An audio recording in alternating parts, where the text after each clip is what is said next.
Well, pleasant good afternoon, everyone, from Clipper Magazine Stadium as we convene for the final time in 2021. It's been great seeing everyone, the fans, players alike, here this afternoon as the Barnstormers wrap up their 16th season of Atlantic League Baseball here at Clipper Magazine Stadium. A day that means a lot emotionally for the Barnstormers, logistically, as far as any postseason bid is concerned. We're not there. But for the High Point Rockers, today means a lot, but it isn't this game that is meaningful for them. It's a game starting a half an hour from now and another one starting an hour from now. The High Point Rockers need the Long Island Ducks to defeat the York Revolution today, and then they need the Lexington Legends to beat the Southern Maryland Blue Crabs. If both those things happen, High Point will get to the postseason for the second time in the 2 years of their existence in the Atlantic League. They can't do anything to help their own fortunes, but they will sit and wait till they know the outcomes of the other games and know which direction they will be heading tomorrow. Do they head north to Long Island? Do they head south back home to High Point to part ways for the off season? The Barnstormers are finished after today. We have the annual MVP award that went to Caleb Gindel, and guess I should apologize to Caleb. I poked fun for Auburn losing yesterday, but I am in mourning as well with my Alabama Crimson Tide losing last night. So, neither one of us exactly had the greatest day of college football. Ross Peoples did because Georgia beat Auburn yesterday. But in any event, the starting pitchers today, Augie Silk for the Barnstormers, the young man from Pacific Palisades, California, 23 years of age. He's gone 4-7 for the Barnstormers this year, and he will match up against right-hander Craig Stem, who will start for High Point today, but they are basically using a day that one of the pitching coaches I knew in the past referred to as a Johnny Holstaff day. They will throw a bunch of guys for an inning or two out there this afternoon. Stem gets the start. Here is how the lineups look for today. Johnny Field will lead off for High Point. He'll be in center. The right fielder batting number 2 is Jared Mitchell. The designated hitter in the number 3 slot is Quincy Lattimore. Quincy Neporte will bat in the cleanup slot. He will be at third base. Logan Moore, who's moved all over the field in this series, will bat 5th. He will play first base. Randy Norris is the left fielder batting 6th. Stuart Levy will be doing the catching and batting 7th.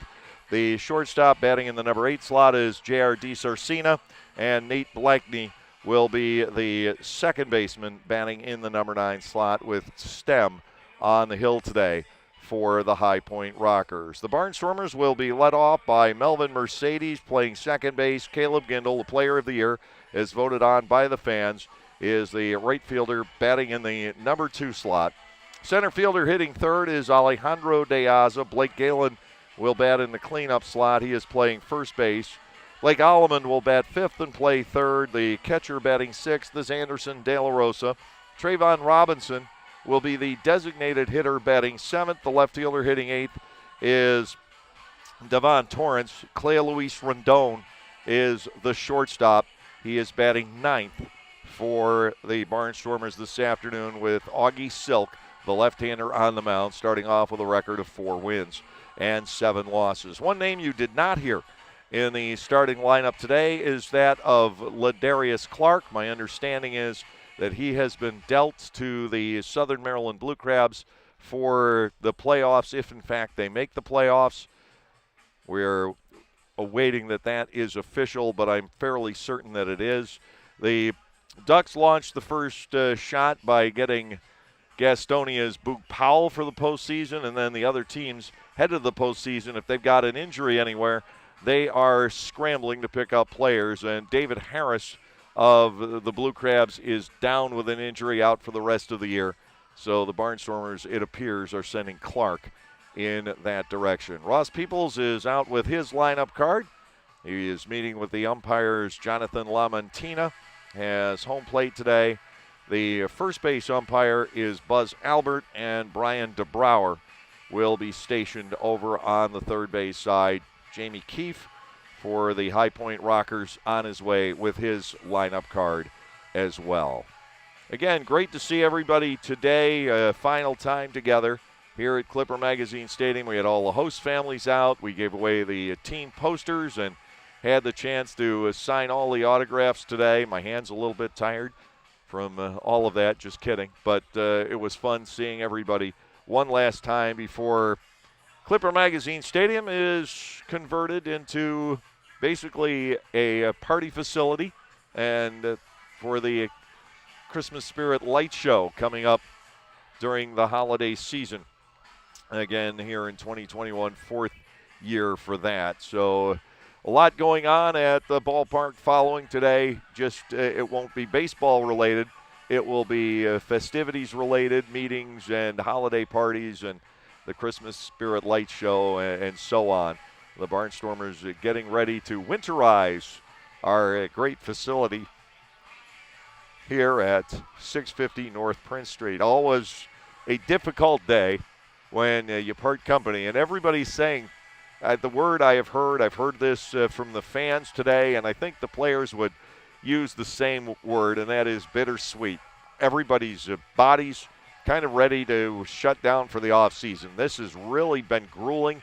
Even with the off days on Mondays, the games have been inordinately long. The Barnstormers have played, and I tallied this up last night, 394 hours and 31 minutes of baseball this season. That is the equivalent of playing a little over 3 hours of baseball every day for nearly 4.5 months.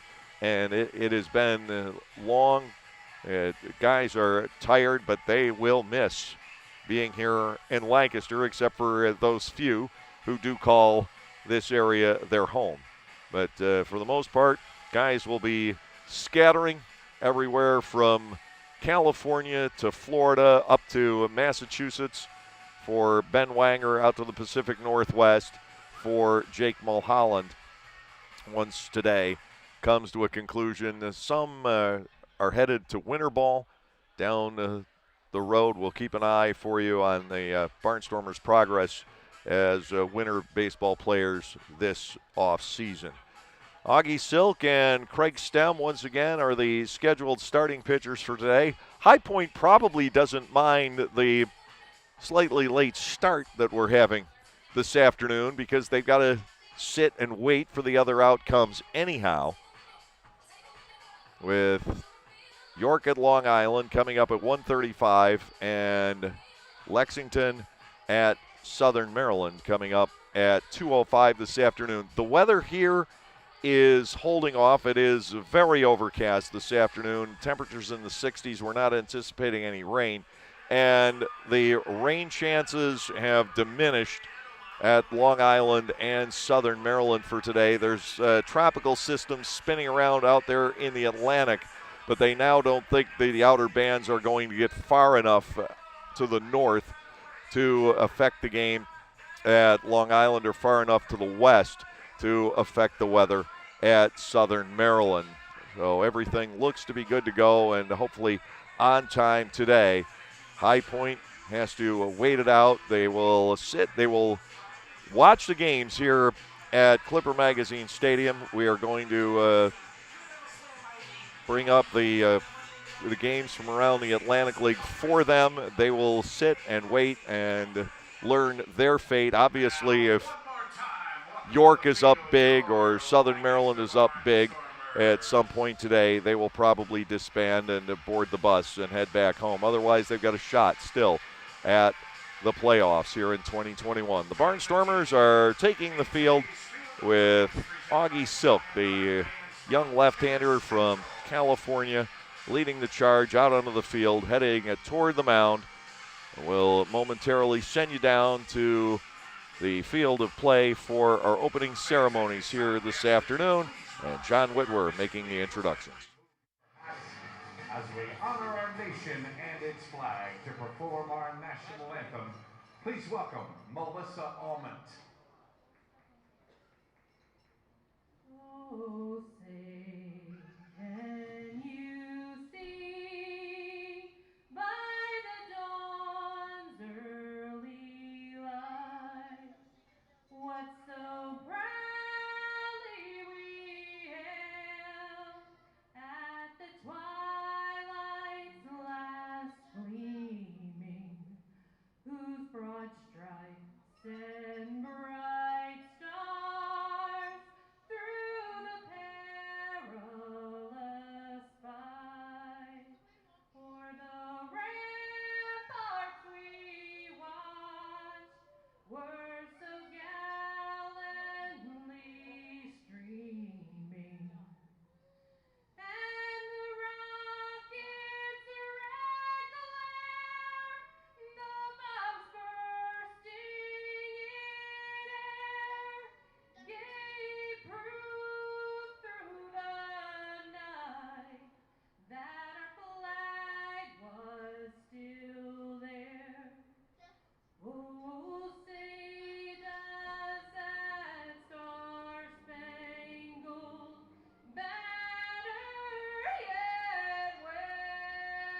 Very nicely done. It was 21 weeks ago today that some 25 to 30 players assembled for spring training here at Clipper Magazine Stadium for the annual physicals and headshots of the first round of over 40 rounds of COVID testing here in 2021.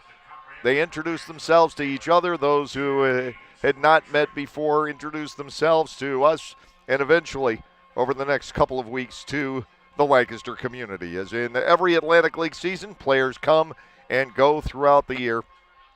And this year, certainly the same, especially in terms of pitching, as Ross Peoples was, along with all of the Atlantic League clubs, seemingly on a constant search to put together the right group of arms. Remember, the Barnstormers, just before spring training and just after the team arrived, rated for starting pitching. And Lancaster has spent the entire year trying to assemble a rotation. One guy who has filled in is the 6'4" left-hander on the mound, Augie Silk. His numbers certainly are not outstanding. He is 4-7 in 91 innings. He's allowed 110 hits. He has walked 107. He has struck out 82. But he's always been there. He has answered the bell every time that Ross has asked him to make a start, and he has soaked up as many as 146 pitches in a ball game, if needed, by the Barnstormers to help to preserve the bullpen. He's done everything Ross has asked him to do, not always with the success that you would like, but this is an eager young man who wants to learn, polish his craft. He came in here raw. He never really pitched much at Southern Cal. He didn't really pitch much in the Kansas City Royals organization. He is a pretty fresh arm as far as baseball is concerned. He has good stuff, but the control, the command, just not always there. Silk will be backed up defensively today by Blake Alleman at third, Clea Luis Rendon, the start at shortstop, Melvin Mercedes at second, and Blake Galen is over at first. The outfield has Devon Torrance in left with Alejandro Diaz in center, and Caleb Gindel is in right. Anderson De La Rosa doing the catching here this afternoon. The first pitch is good for a strike on field. It is 0-1 as we are underway here with game number 119 out of 119 on the year. One game lost to the weather at High Point a few weeks ago, and that was not made up this weekend because it turned out not to be necessary. A ball is high. 1 ball, 1 strike from Silk to field. 285 hitter is field with 13 home runs and 54 driven in. One thing that did dawn on me about the Barnstormers today is that the veteran Barnstormer players swing and a miss, and it's 1-2. Mercedes, Gindel, Galen, De La Rosa, Robinson, Torrance, they are in the starting lineup today. Ross making sure they get to take the field. And you never know how many of them will be back for another year, how many of them will be going on to other things. And as I said last night, not going to say which guys are pointing in which direction about coming back or leaving, because very often at the end of a season when you're tired and beleaguered, you might say one thing or you might be enthusiastic about next year. Life happens, and you don't know which way it's going to go. But the door will be open for many. Swing and a miss. Johnny Fields strikes out against Augie to start off the afternoon, 1 away. And Jared Mitchell, the right fielder, will come to the plate, hitting .242 with 14 home runs and 66 runs batted in.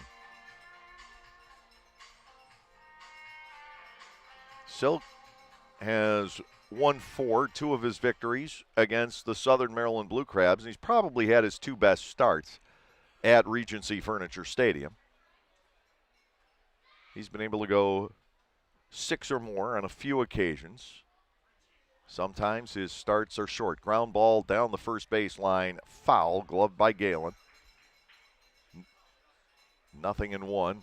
The count to the right fielder Mitchell, the only man who's hit a grand slam against the Barnstormers for 2 different teams in the same season. For Sugar Land and High Point back in 19. And if you'll remember correctly, he played for a few seasons with the York Revolution also. Silk to the plate. That is cut on and missed.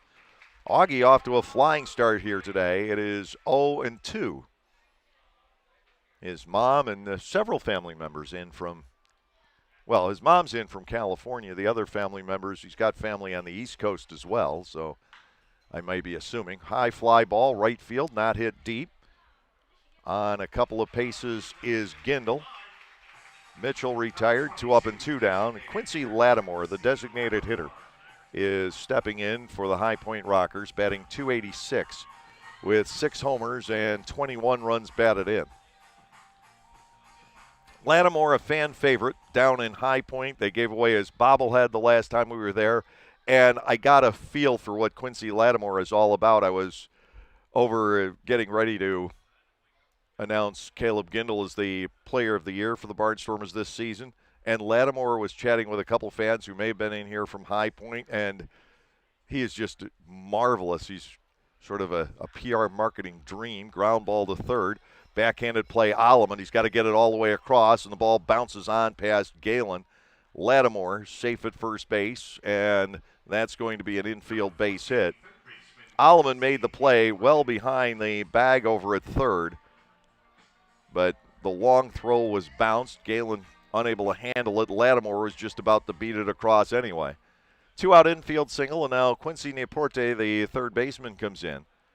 He is 5 out of 21 with 4 runs batted in for the Rockers since joining them after a very strong season, hitting .343 with the Schaumburg Flyers in the Frontier League. Left-handed batting first baseman Logan Moore in the on-deck circle. Wind blowing out to left once again. It has for the entire weekend, and it's unusual to see that here at Clipper Magazine Stadium. Ball is just up. The Neporte, it is 1-0. Silk operating with 2 outs and the runner aboard at first base.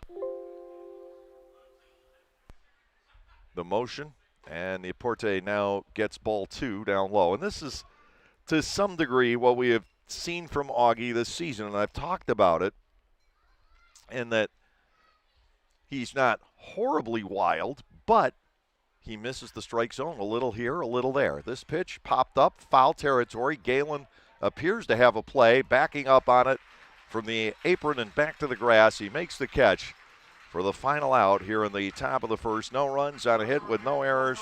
One man is left on base. We're through a half an inning. It is High Point nothing, and the Lancaster Barnstormers coming up. Localflavor.com, local flavor. Localflavor.com, local flavor. Excuse me, are you saying localflavor.com? Oh, yeah, it's where I save big bucks on all kinds of things. Home improvement projects, dining out, family fun, electronics, jewelry, clothing. I even bought my wife a fancy spa package for half price. Half price? Yep, you know all the deals you find in Clipper Magazine. I love Clipper Magazine. Well, they're all on localflavor.com too. And you can get them right on your phone thanks to localflavor.com's mobile app. Here, take a look. Well, this app is amazing. Look at all these restaurants, amusement parks, car washes, fitness centers. This is worth sharing about. Exactly. Localflavor.com online, the Local Flavor mobile app, and Clipper Magazine together. It's like a triple play. Do the cheer again. I'm in. Localflavor.com, local flavor. Come on, everybody! Localflavor.com, local flavor. Localflavor.com, local flavor. Craig Stem makes the start for the High Point Rockers today. Stem has been around the Atlantic League for a while. Right-hander from Hermitage, Tennessee, 31 years of age, 6'5", 215 pounds. A former Southern Maryland Blue Crab. He was there. In fact, he was their closer for a while. We'll be facing Melvin Mercedes, Caleb Gindel, and Alejandro Deaza as we get to the bottom half of the first inning. Augie Silk pitching a scoreless top half of the frame. And now here is Mercedes. He was hitting .300, and you'd like to see him stay above .300 for the season. 2 home runs for Melvin, and 33 knocked home. Little bit of a slump as of late. The motion, Stem delivers, and he gets his first offering across. It is 0-1.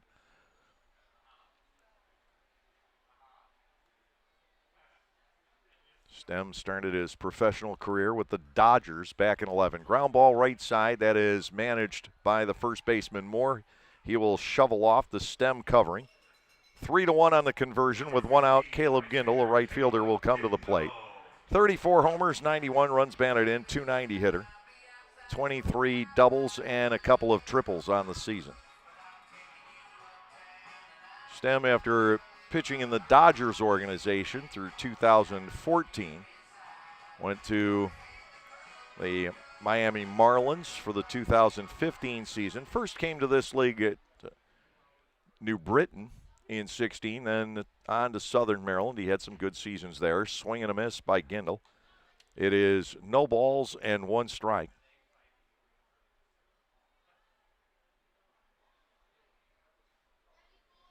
Five and 11 this year for the Rockers. He delivers a second strike to Caleb. It's 0-2, 23 starts. He's allowed 178 hits in 124 innings. He's walked 45 and struck out 101. No score, bottom half of the first inning, one out, nobody on base. Craig Stem goes to work on Caleb Gindel. He swings and hits a fly ball fairly well, right field, backing up Jared Mitchell.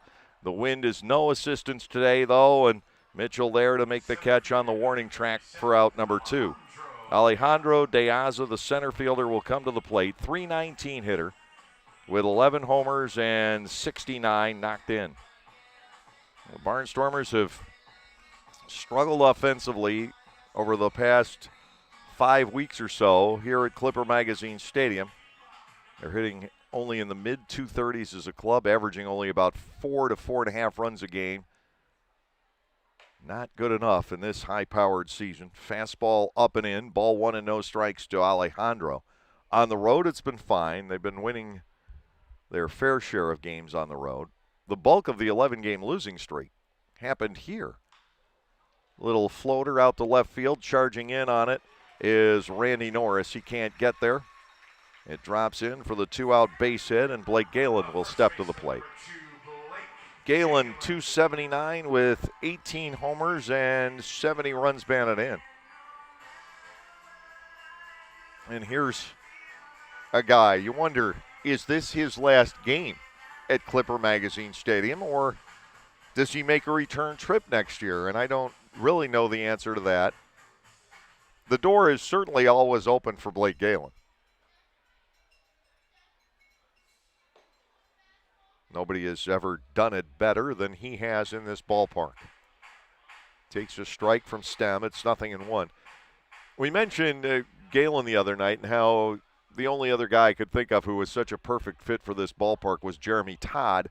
And it just so happens that Todd went to the same college, Trevecca Nazarene, in Nashville, that produced Craig Stem. 1 ball, 1 strike. De Aza, the runner at first. He did steal a base last night. To Galen, up and away for ball 2. Blake Alleman, the third baseman, waits on deck. 2 outs in the inning. De Aza, the base runner. He has 11 steals now for the year. Here's the 2-1 offering. Below the knees, Galen with a big advantage. 3 balls and 1 strike. Barnstormers trying to end on a winning note. They are 55 and 63 for the year. 63 and 55, the reverse record for the High Point Rockers. Called strike to Galen. It's full, 3-2. De Aza will be taking off. More drops behind the first base bag. No longer important to hold the runner. 3-2. De Aza goes. Galen drives it down the left field line. That is headed toward the corner. And De Aza with the early start rounds. He's going to score on the play. Galen at second with an RBI double, and the Barnstormers have taken a 1-0 lead. 71st run batted in for Galen on the season. And that is now his 435th career run batted in a Lancaster uniform. So here is Alleman, the third baseman. .254 with 21 homers and 59 runs batted in. Probably still working on the high that he had last night for Texas A&M, beating Alabama. First pitch strike on the inside corner. At the knees, it is 0-1. Blake Galen, the runner at second base with 2 outs. The Barnstormers stake to the 1-0 lead early on. 0-1. Alleman with a swing and a foul tip at the plate. It's 0-2. Blake, of course, was a collegiate All-American. And catcher's interference has been charged to Stuart Levy. That's the second we have seen in this series, and I think the first we've seen all year for somebody other than Kelly Dugan, who has reached on the CI a few different times. Now the umpires are going to talk about it. But for the moment anyway, Alleman down at first base.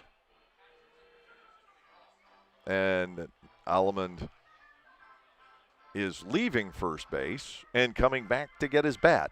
So the CI is wiped out, and he will bat with a count of no balls and 2 strikes. 2 outs in the inning.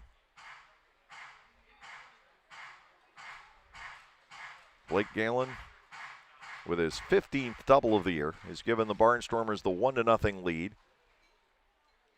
Alleman waits on the 0-2 stem to the plate, and that is inside and low and hit him.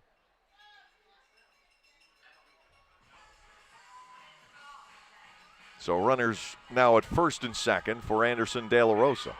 Alleman has been hit more than anyone else on the Barnstormers over the course of this season. That is the 16th time he has been hit by a pitch.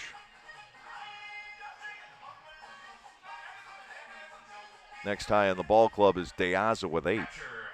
De La Rosa steps in, 260, 4 homers, 49 runs batted in. 50 would sound a lot better than 49. He has the opportunity here. Breaking ball, good for a strike. Stem working ahead in the count at 0-1. Trayvon Robinson, the designated hitter, due next for the Barnstormers. De La Rosa, one of the veterans. He's in his 4th season here. 0-1. And Anderson backs out of the way of ball 1. It is 1 ball, 1 strike. Robinson in his 4th season here. Gindel in number 4. Galen in his 8th. 1-1 to De La Rosa. Stem delivers, and that is just barely made contact with and fouled off. 1 ball, 2 strikes. 2 on, 2 out. The 2 outs came right away. Gindel flied to the warning track for the 2nd out.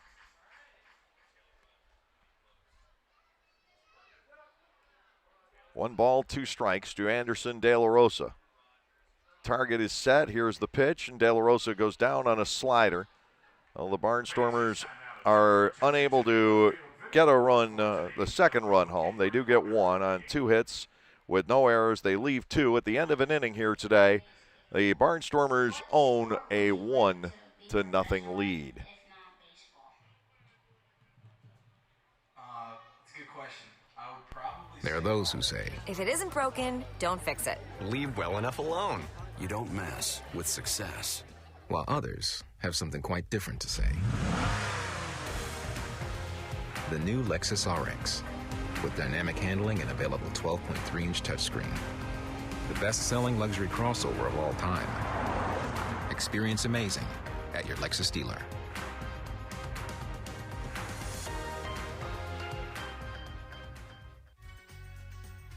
We are finally back enjoying Barnstormers baseball. I'm Adam Gocknauer from Gocknauer Appliances and thrilled to be sponsoring Barnstormers baseball yet again.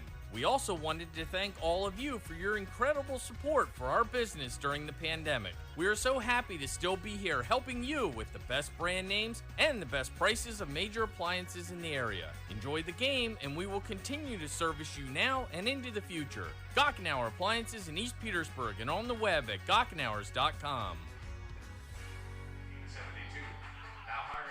1-0 Barnstormers as we hit the top half of the 2nd inning today. Logan Moore, Randy Norris, and Stuart Levy will be stepping to the plate for the Rockers. Such an odd weekend for this High Point Ball Club. They're enjoying the time. It's so different when you got the opportunity to go to playoffs and you could do absolutely nothing about it yourselves. So they're just here having fun and hoping that things break their way. They've gotten no help from the division rival Lexington Legends, that's for sure. Southern Maryland has taken the first 3 from the Legends in this weekend series. The other semifinal series is set. That is going to be Charleston and Lexington. Lexington winning the first half in the South, Charleston the second half. It is the North that holds the keys to the High Point future. Southern Maryland and Long Island tied coming into today. York was eliminated yesterday. And Southern Maryland has the inside track by league rule. First pitch swinging is Moore, and he tattoos a line drive right to Blake Galen for out number 1. Randy Norris playing left field today will step in. We've seen him as a pinch hitter the last couple of nights. 227 with 2 home runs and 13 driven in from Norris on the year. He had the winning base hit in the 9th inning against Logan Sawyer last night, a single into left, scoring Quincy Lattimore from third. First pitch is delivered for a strike by Silk. It is 0-1. High Point could be going to Long Island for that 5:05 game tomorrow, or it could be Southern Maryland. Pop fly, foul out of play down the right side. It is 0-2 on Norris. 300 down the right field line at Clipper Magazine Stadium. 400 to straightaway center. 320 down the left side. No balls, 2 strikes to Randy Norris. Stuart Levy waits on deck. Here's the motion. Silk to the plate, and that is lined toward the middle and through. 1 out single for the Rockers here in the second inning. Norris continuing to have a solid weekend here. Now Stuart Levy, the catcher, comes in. 236 hitter with 11 homers, 52 runs batted in. We've seen the entire catching corps in operation for High Point this weekend. Moore caught Friday, Galino last night, and Levy has the start today. It's batting with 1 out, 1 on in the top half of inning number 2. Barnstormers infield sets up double play depth. Silk will go to first to keep Norris honest. He is 1 for 2 stealing bases, that one coming in last night's game.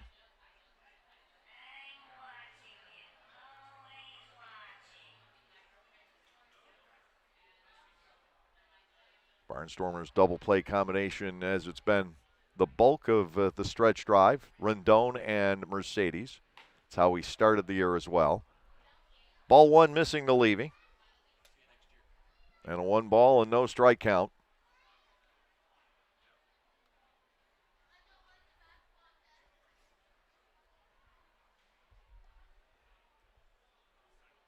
Again, Silk looking toward first base. And a long look, and sooner or later we're going to get a timeout, and it happens. In the York and Long Island game today, the starting pitchers are Duke Van Schamen and Matt Dallas. Van Schamen for York coming in at 5-9. Dallas 1-1 for Long Island. Off the end of the bat, fouled into the fencing, protecting the Lancaster dugout. Levy bats at a ball and a strike. Barnstormers with a run on the board in the bottom of the first inning. Blake Galen's RBI double, producing the marker. Galen had a hitting streak snapped last night at 5 games because he was the DH. He walked and struck out in his 2 plate appearances. There goes Norris, the pitch high and outside. De La Rosa has the throw right there, and out at second base is Norris. De La Rosa throws out his 19th of the year, and it's 2 outs with nobody on base. Anderson couldn't have been set up any more beautifully with the pitch. It was a high fastball. And De La Rosa made an absolutely perfect throw. Mercedes had the ball and basically could have gone out and bought a bouquet of roses for the runner Norris sliding in. He had that much time. Could have handed him a gift. 2-1. Here's the pitch, fouled away. 2 balls and 2 strikes.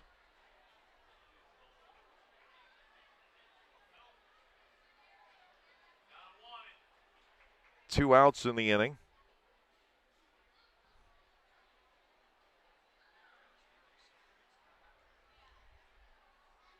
Silk set to go, and to Levy, the 2-2 pitch just outside.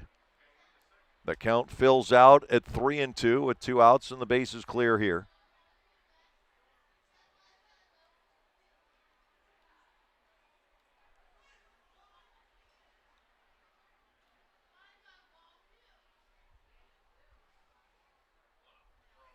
Silk taking his time, now ready to go. 3-2 pitch in on the hands, fouled away. Levy gets to stick around. We stay at 3 balls and 2 strikes.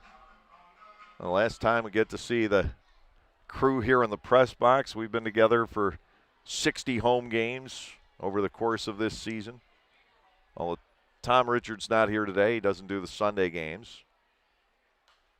Fouled back again, 3 balls and 2 strikes, but Ryan Cortazzo and his crew and John Whitwer, Bill Hoffman, Joel Schreiner's worked many of the other games, not here today. James Murray and the crew from Major League Baseball. Joey Greer's been with me for this past week. 3-2, the payoff. Levy will draw the walk. Silk gives up his first of the afternoon. 2-out base runner for J.R. DiSarcina, a High Point shortstop. He will check in, batting .252 with 5 homers and 28 runs driven in. I always look forward to this day because I enjoy greeting all the fans, having the chance to sign the team poster and some baseballs and hats and T-shirts to go along with that as part of the team. But the tough part will be coming up in 2 to 3 hours, and that is bidding everyone farewell. Fans, players, staff. 1-0. High and outside. DiSarcina batting at 2-0. Nate Blakeney, the second baseman, is on deck. 2 balls, no strikes. Defense plays deep here with 2 outs and the runner at first. Fouled away. And a DiSarcina. It is now 2-1. Barnstormers with the 1 run in the first inning.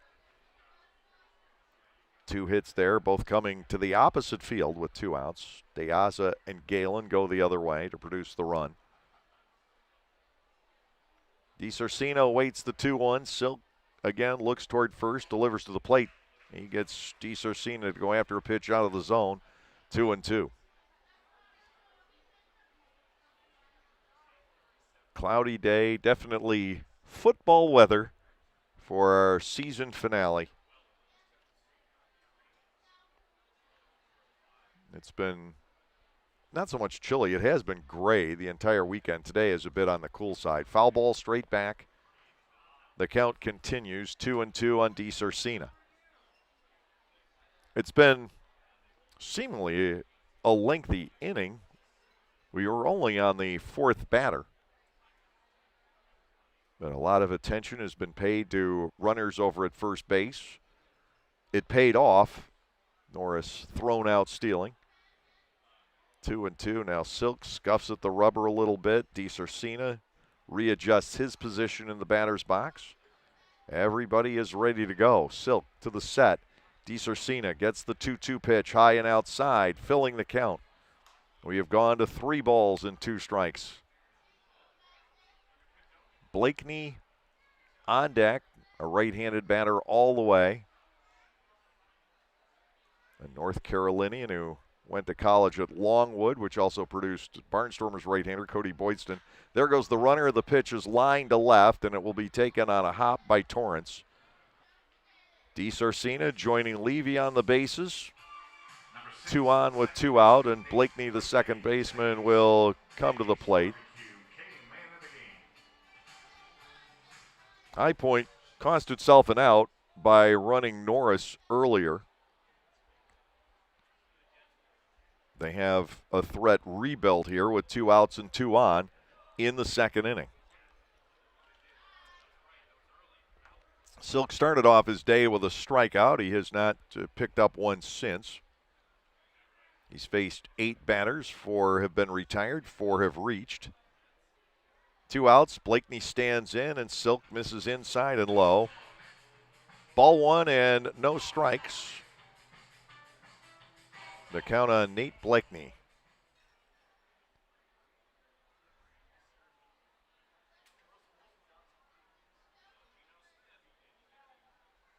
Swing and a miss. Silk took a little bit off that one, tailed it away from Blakeney, got him to go after it out of the strike zone. 1 ball, 1 strike here in the top half of the second inning. The change of the seasons being experienced. Popped up, foul territory. It's not high enough for Galen to be able to get there. It landed on the field of play, but Blake had no opportunity to chase that one down. It is a ball and 2 strikes on Blakeney. The National Hockey League will be starting up this week, believe it or not. Not expecting a whole lot out of the Washington Capitals this year, to be honest with you. Here comes the 1-2. In on the hands and another foul ball. We've had a lot of 2-strike foul balls in this second inning. Bat Boy's getting a workout. 1-2 continuing on Blakeney from Archdale in North Carolina. And it seems to me I've been through there at some point for some reason. 1-2. Delivered, and it's skied to right field. Gindel draws a bead. Caleb is there for the catch, and that will close things out in the High Point second inning. No runs, 2 hits for the Rockers, no errors, and they strand 2. We're on our way to the bottom half of the second inning. The Barnstormers ahead by a 1-0 score.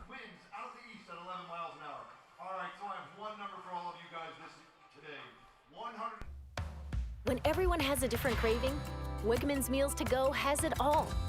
All right now, all in one delivery. Pizza with the kids' favorite toppings, a delicious sub made the way you love, fresh sushi for the whole group, and so much more. It's how busy people get busy eating the meals they love. Order on the Meals to Go app or at mealstogo.com to make everyone happy. Wegmans Meals to Go. All your favorite meals, all in one delivery. At Clipper Magazine Stadium, we have hot dogs and popcorn, peanuts, soda, and nachos. But what if, say, you are only 3 months old and mom wants to have a night out and watch the Barnstormers? Well, thanks to May Grant Obstetrics and Gynecology, the littlest of Stormer fans now have a place to go for dinner during the game. Tots can take mom to the Little Sluggers dugout behind Section 13 at the stadium for a comfortable private feeding experience. A brightly painted room with comfortable furniture and TVs tuned to the game, it is the perfect spot for baby and mom during a night at the ballpark.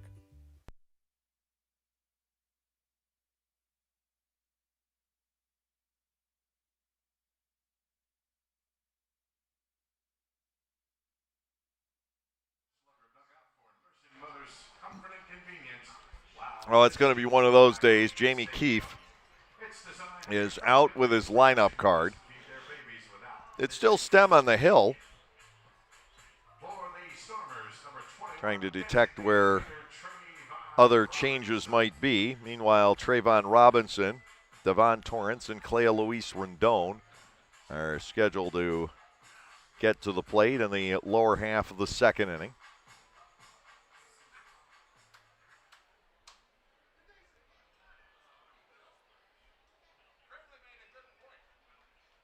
I don't detect any. To Trayvon, strike 1 on the inside corner. Boy, oh boy, he's just gotten burned on the edges so often here in the second half. 233 with the 8 home runs. He's driven in 46. The 0-1 pitch cut on and missed.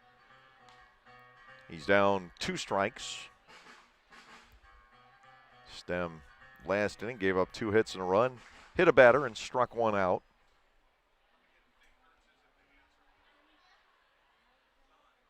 0-2.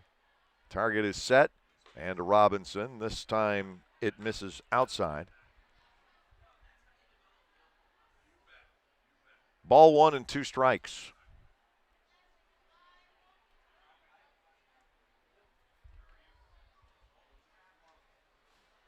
A lot of room in right center for Trayvon. He pops it up foul, staying alive. We continue with a count of 1 ball and 2 strikes. I didn't see Jonathan LaMantina make any indications of substitutions. Jamie Keefe had brought his lineup card out there. 1 and 2. Down and in. Robinson has worked back to an even count.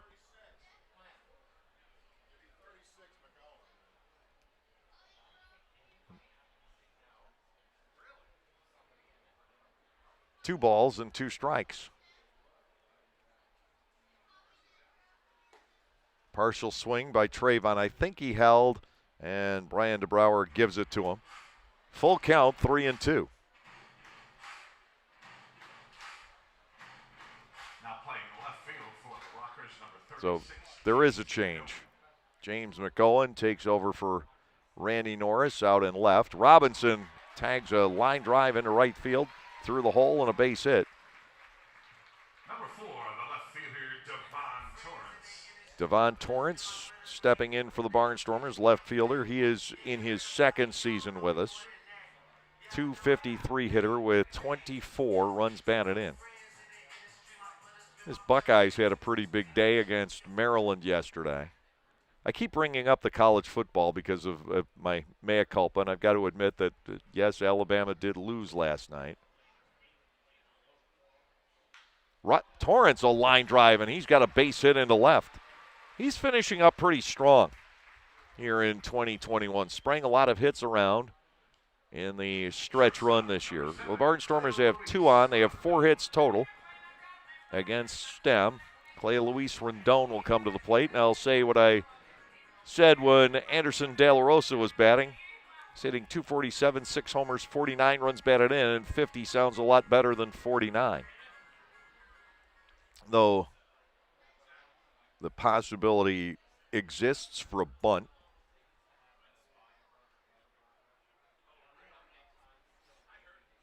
First and second with nobody out. Breaking ball is low as Rendon did square. Ball 1-0 to the Lancaster shortstop, Melvin Mercedes, waiting on deck. Lancaster looking for win number 56 on the year. The 1-0 pitch is a strike on the inside corner. It's 1-1. And Rendon will kick the bat handle a couple of times and walk out of the box for a second.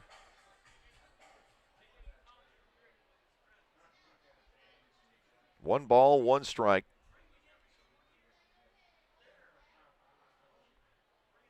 The pitch breaks down and in, and Rendon given the benefit of the doubt by DeBrouwer, and it's 2-1. Robinson at second, Torrance at first with nobody out here in the second inning.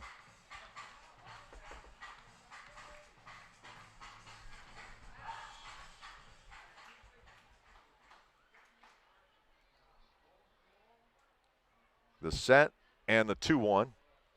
That's inside. Rendon looks back to be sure.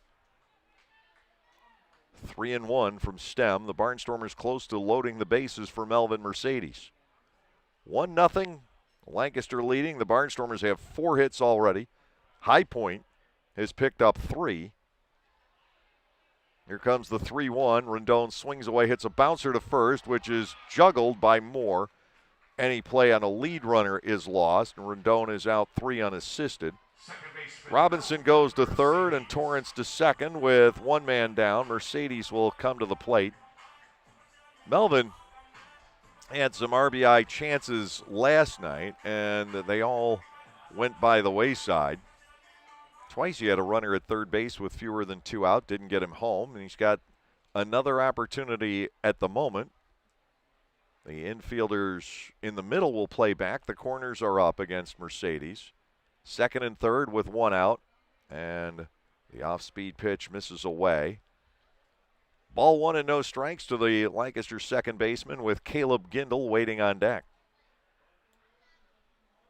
You'd love to see him get his 35th of the year. Mercedes with a high fly ball to shallow center. Johnny Field is there to make the catch. They're going to start Trayvon. A high arcing throw comes home, and that will get to the backstop. Torrance is going to try to score as well. Throw back, and they don't get him either. 2 runs score on the play.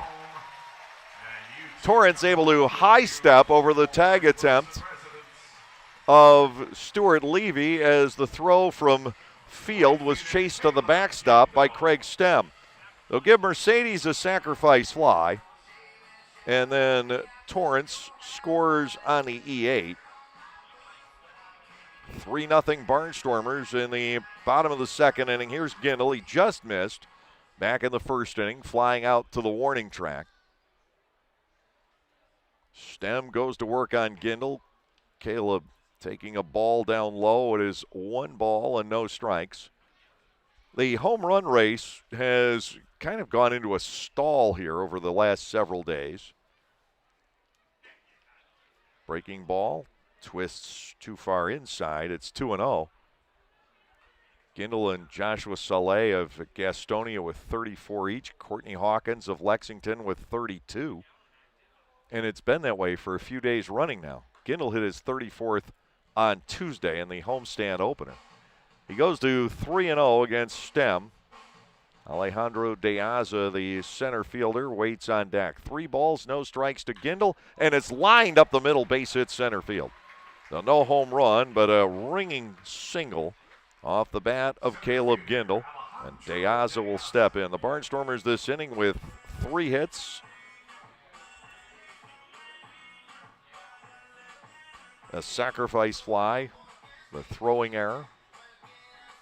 Now Gindel is on board with De Aza stepping in. Alejandro, a single his first time up. 5 Barnstormers base hits. And Lancaster quite often has had success against Stem historically. De Aza has plenty of room in right center field as Field is cheating toward left center. And Mitchell is pretty much straight up out in right. Gindel, a short lead here. De Aza has to leap out of the way. Ball 1.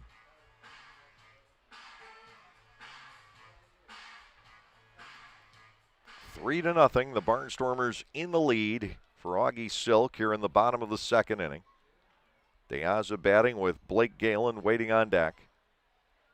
Here's the 1-0, and De Aza has to scoot out of there again. 2 balls, no strikes.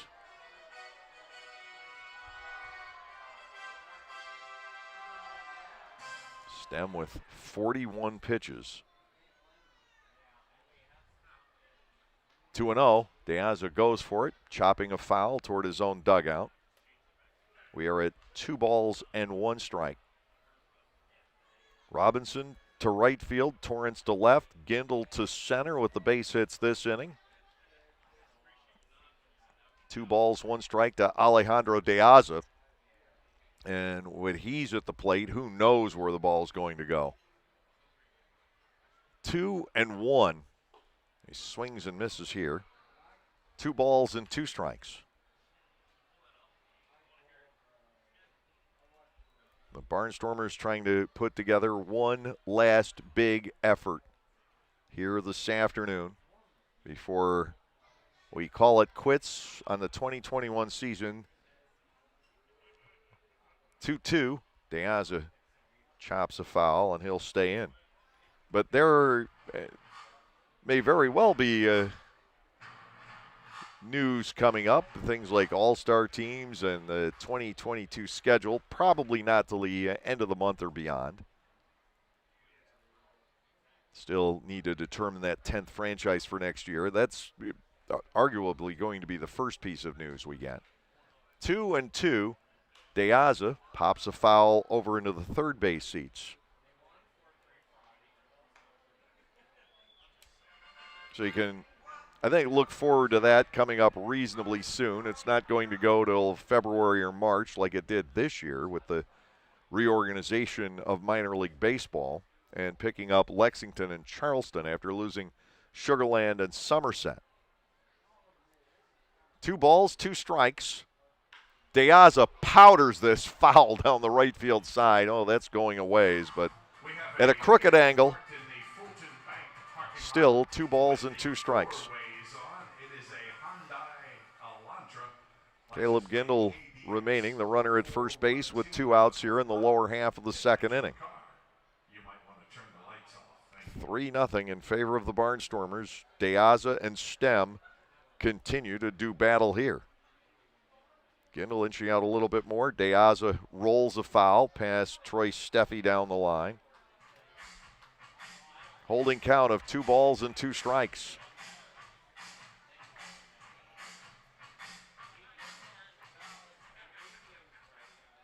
You can follow, of course, the Atlantic League playoffs on the league website. We certainly invite you to do that. Tune into the broadcasts around the league. 2-2 pitch. Sliced foul over to the third base side. By the time De Aza's done, Stem's arm might fall off. Still 2-2.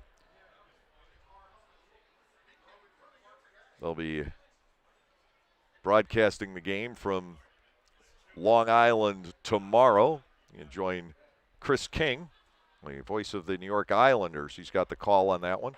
High and outside, 3-2. De Aza maybe wearing Stem down. Perhaps it's vice versa. The center fielder now up there, 3 balls and 2 strikes, and Gindel is free to go. Payoff pitch to Alejandro. Stem to the set. Here's the pitch, and after all of that, a swing and a miss to end the inning. The Barnstormers pick up 2 runs, 3 hits with no errors, 1 man left on base. We're done with 2, and the Barnstormers are now up by the score of 3-0. There's an Ames construction sign. I want them to hit a tennis ball off. New to Clipper Magazine Stadium in 2021 is Otto's Hospitality. Otto's is totally committed to the fan experience, from quality to convenience to safety. And they are committed to Lancaster, using local food purveyors whenever possible. New menu items like homemade Brauhaus pretzels, Black Angus burgers, and Otto's meatballs are sure to make any Barnstormers game even more fun. Use self-ordering kiosks or your phone instead of waiting in the lines. That's Otto's Hospitality. The Lexus NX is crafted to take on the modern adventure called life. Alexa, what's the quickest route home? With Amazon Alexa compatibility and the advanced Lexus safety system, the Lexus NX is modern utility for the modern world, because modern obstacles require modern solutions. Experience amazing at your Lexus dealer. Amazon Alexa and all related logos are trademarks of Amazon.com Inc. or its affiliates. Not all Amazon Alexa functionality is available for in-vehicle use.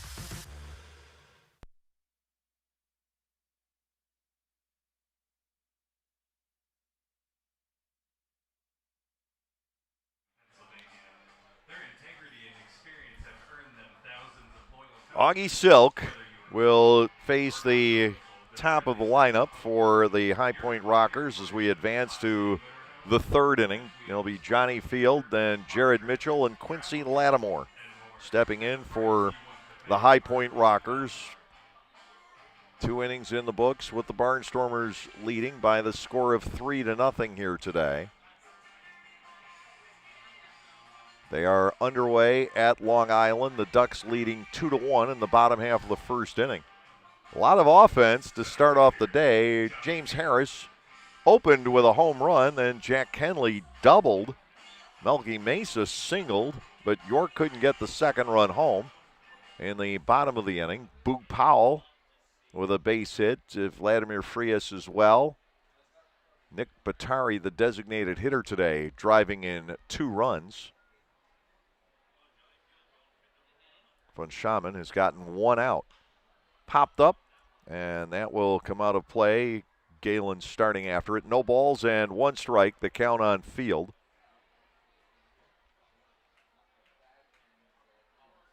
But Shaman against Dallas there. They have not started quite yet at Regency Furniture Stadium.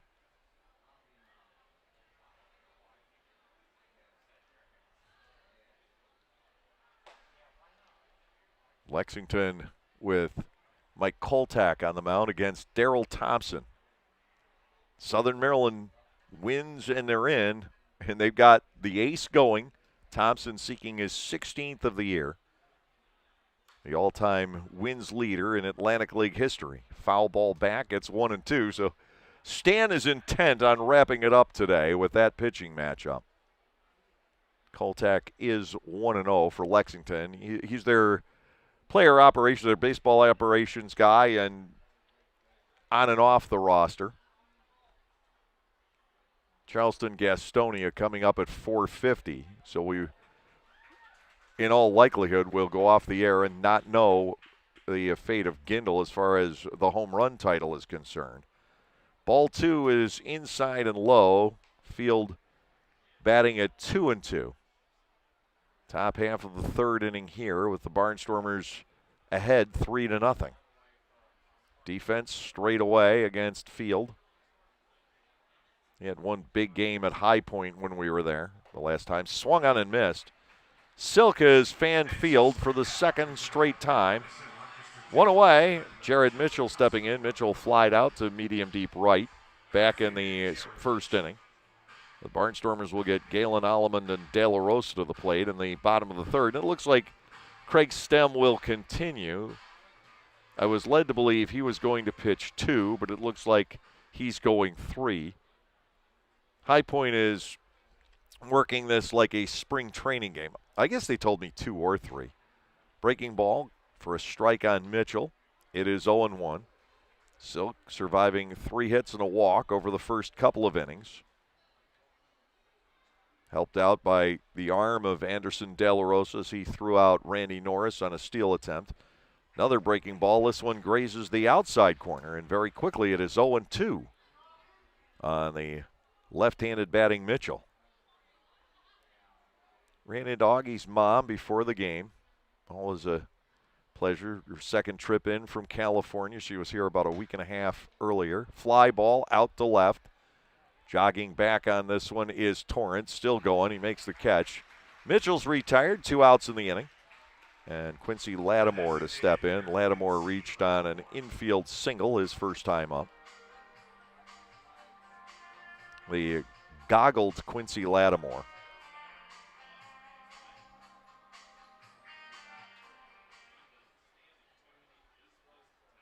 Fan favorite in High Point in 2019. He has been since his return.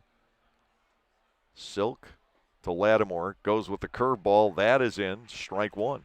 Well, Augie's getting his curveball over. This could really turn out to be a banner afternoon for him. The 0-1, and that is in on the hands and looped into left field. Just muscled out there by Lattimore for a 2-out base hit. 4th hit off of Silk. That wasn't a bad pitch by Silk whatsoever. It was in on the hands of Lattimore, and he's strong enough to get it out to left field before it ran out of any kind of energy whatsoever and just died on the lawn. The batter is Niporte, the third baseman. He fouled out his first time up. Lattimore, the base runner, out to a substantial lead here. He's going to stay put, and the pitch is in the dirt, knocked down by De La Rosa. Ball 1, no strikes. 3-0 Barnstormers. 2 outs and a man on in the top half of the third inning.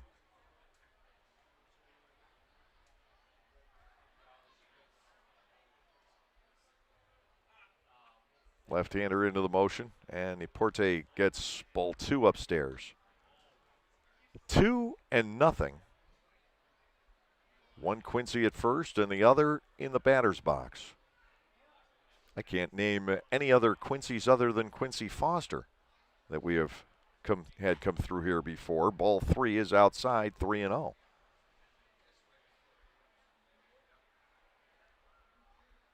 Logan Moore, the left-handed batting first baseman, is in the on-deck circle for the High Point Rockers.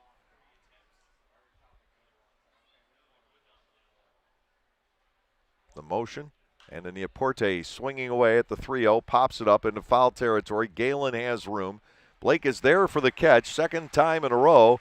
Nieporte has had the same result. Foul out to Galen, no runs on a hit, no errors, and a man left.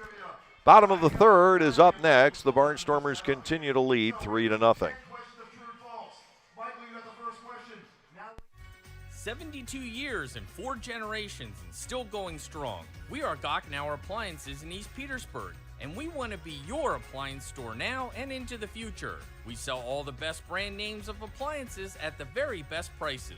We also deliver, install, and service what we sell. Shop local and with your 4-generation hometown appliance store. Come to Gochenauer Appliances and see what a great appliance purchase experience is all about. You can even shop from home now at Gochenauers.com. Thanks for your support. You can enjoy a night at the ballpark and help out the United Way of Lancaster County. All you have to do is spend 3 hours as an usher during a Barnstormers home game, and the ball club will donate $20 in your name to the United Way program of your choice. Be a friendly face, have fun, and raise money for your favorite local charity. To sign up, go to the LancasterBarnstormers.com website and head to the community link, and we'll see you at the ballpark. Most people do jumping checkers the twist a few years ago. That is false. We tried. Blake Galen, Blake Alleman, and Anderson De La Rosa to face Craig Stem. We're in the bottom half of the third inning in our season finale on this cool and gray Sunday afternoon here at Clipper Magazine Stadium. The good news is that we'll have, in all likelihood, the shortest off-season that we'll ever experience.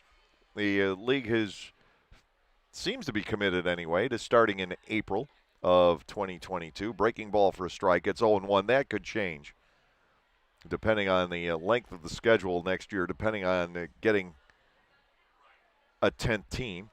To Galen. Another breaking pitch from Stem. This time it is low. 1 ball, 1 strike. Stem out there for a while last inning. 29 pitches to 6 batters. Here's the 1-1. Into the dirt for ball 2 on Blake Galen. Lancaster with the 3-0 lead. Galen part of that, an RBI double. Going the opposite way back in the first inning. Driving it to the left field corner. Here's the 2-1. Galen looks at a fastball that rides to the outer edge. 2-2 on the Lancaster first baseman. 5 hits for the Barnstormers so far off of Stem. And the 2-2. Galen has to dance back out of the way. We go to a full count at 3 balls and 2 strikes.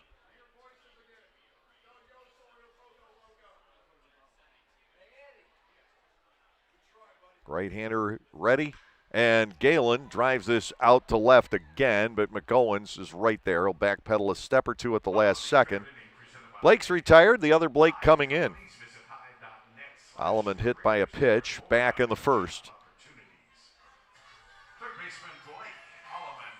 Lancaster up by 3, 1 in the first, 2 in the second. 5 hits total for the Barnstormers off of Stem.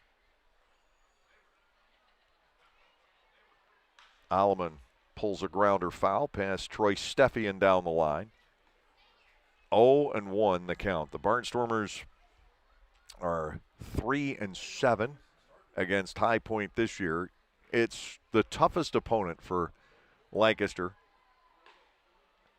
at least now that Somerset's out of the league. Strike 2 on the outer edge. Barnstormers, with the exception of the last couple of seasons Sparky Lyle managed, always had fits with the Somerset Patriots. Now it's High Point.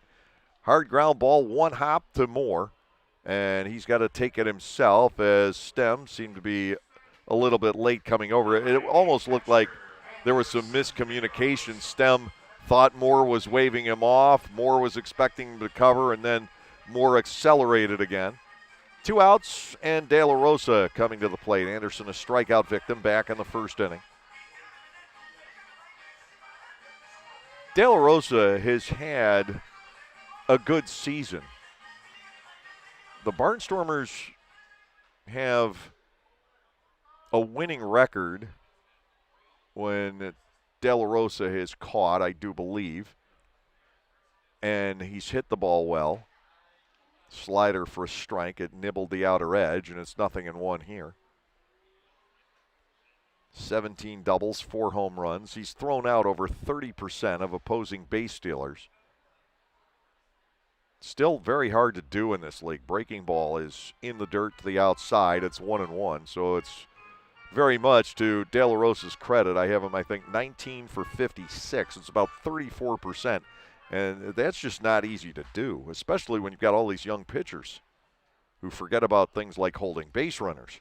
1-1, fouled at the plate. Stem working ahead of De La Rosa at 1 ball and 2 strikes.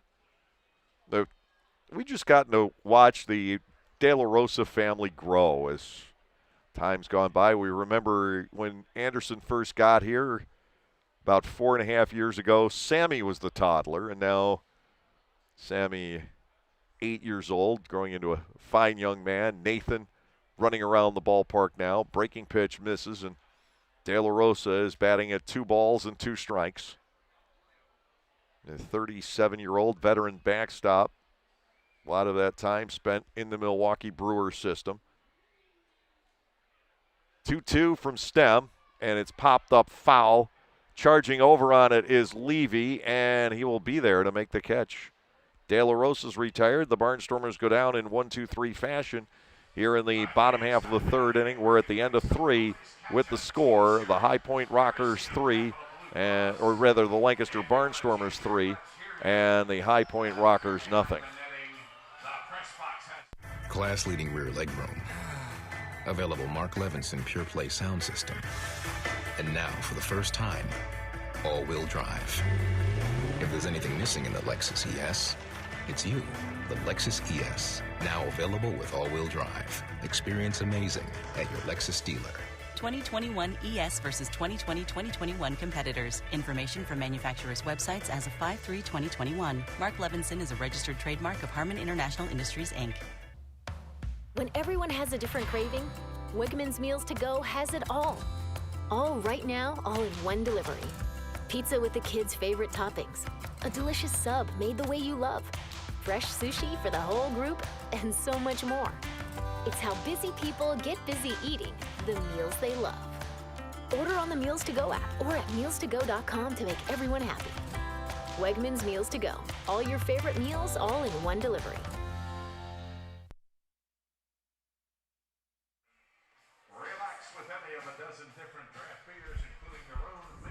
Augie Silk working with a lead. Here we are in the 4th inning.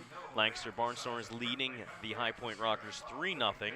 Augie Silk twirling a gem right now. He'll be facing Logan Moore, Randy Norris, and Stuart Levy to start off the top of the 4th inning here at the Clipper Magazine Stadium on the Barnstormers' final game of this 2021 season here at home. Moore so far is 0 for 1. He grounded out, lined out more so to first base, his only time up. He has been an absolute striking threat on the left side, absolutely lining everything toward first base and right field. We saw him absolutely smash a few yesterday. He got on base via one and lined out via another, and lined out already today so far to Blake Galen. So far for Augie, 3 innings, 4 hits, 1 walk, 2 strikeouts.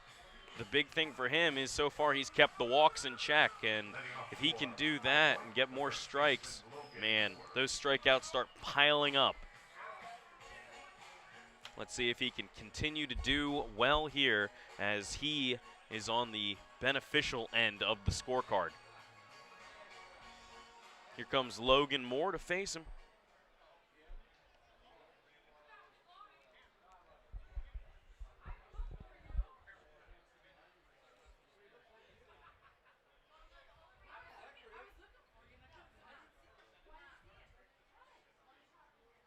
Logan Moore steps in. Augie and De La Rosa get their first pitch to face him. Here it'll be. Starts him off with the breaking ball that misses high. We all are very aware of what Logan Moore did to punish Niall Ball in his amazing effort the other night. 8 2/3. just of great baseball. This one, another breaking pitch. The slow stuff catches the inside corner for strike one. Counts 1 ball and a strike now to tonight's High Point Rocker first baseman. He was at second base the night before and catcher the night before that. This pitch is going to miss outside, misses wide.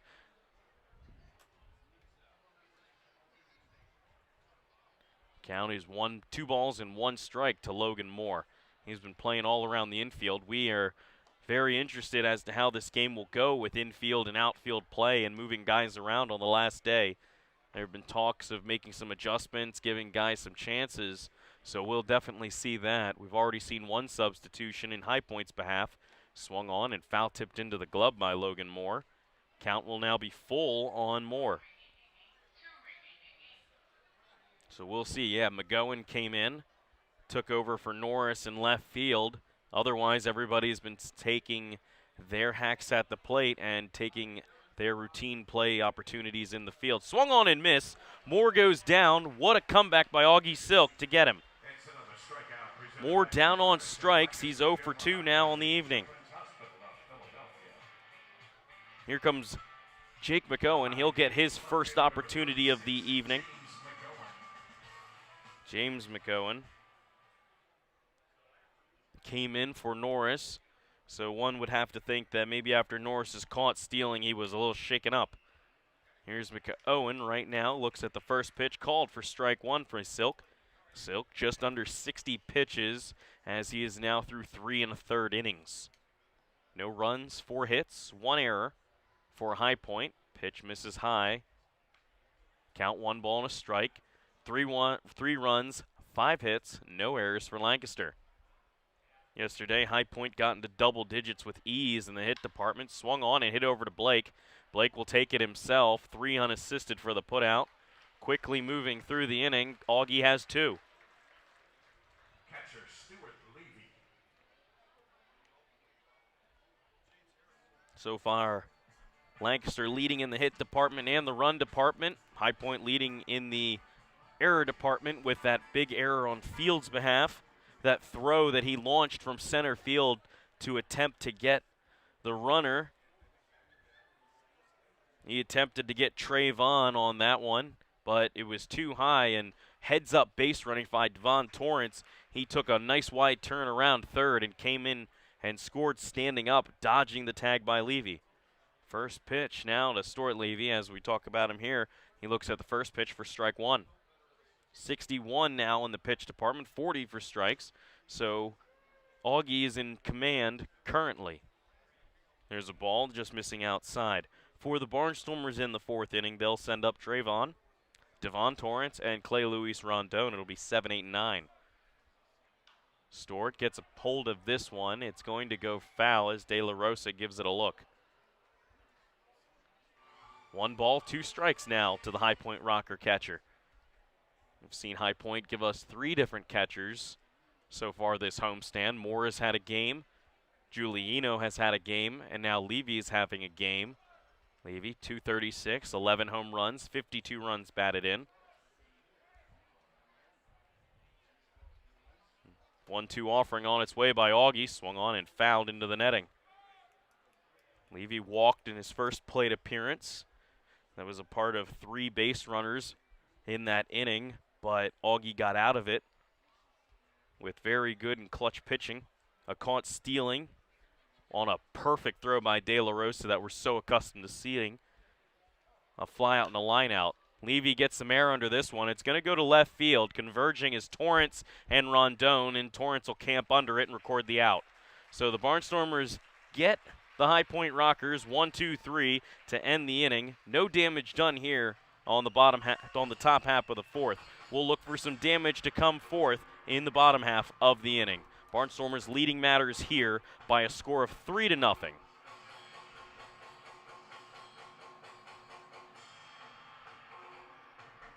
There are those who say, if it isn't broken, don't fix it. Leave well enough alone. You don't mess with success. While others have something quite different to say. The new Lexus RX, with dynamic handling and available 12.3-inch touchscreen. The best-selling luxury crossover of all time. Experience amazing at your Lexus dealer.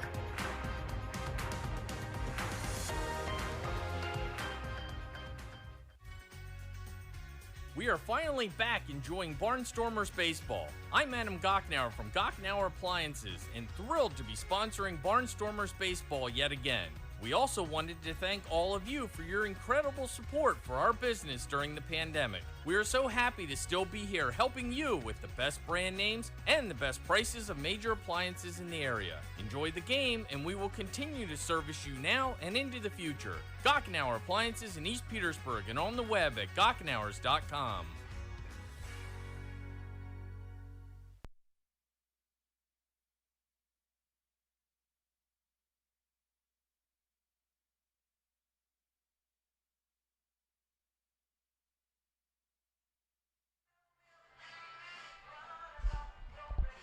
Here come the changes. Here's another one for High Point. So far, they've had both the changes so far in this game as we are still early. Bottom of the fourth, and they have a pitching change. Number 39, Reese Carlus. He enters in now to face Trayvon Robinson, Devon Torrance, and Clay Luis Rondon. No action in the Barnstormers bullpen as they're going to ride out Augie Silk as long as they have. He's pitching a gem right now. He pitched a 1-2-3 inning last inning. He's through 4 with 4 hits, a walk, and 3 strikeouts as he notched his third K last inning.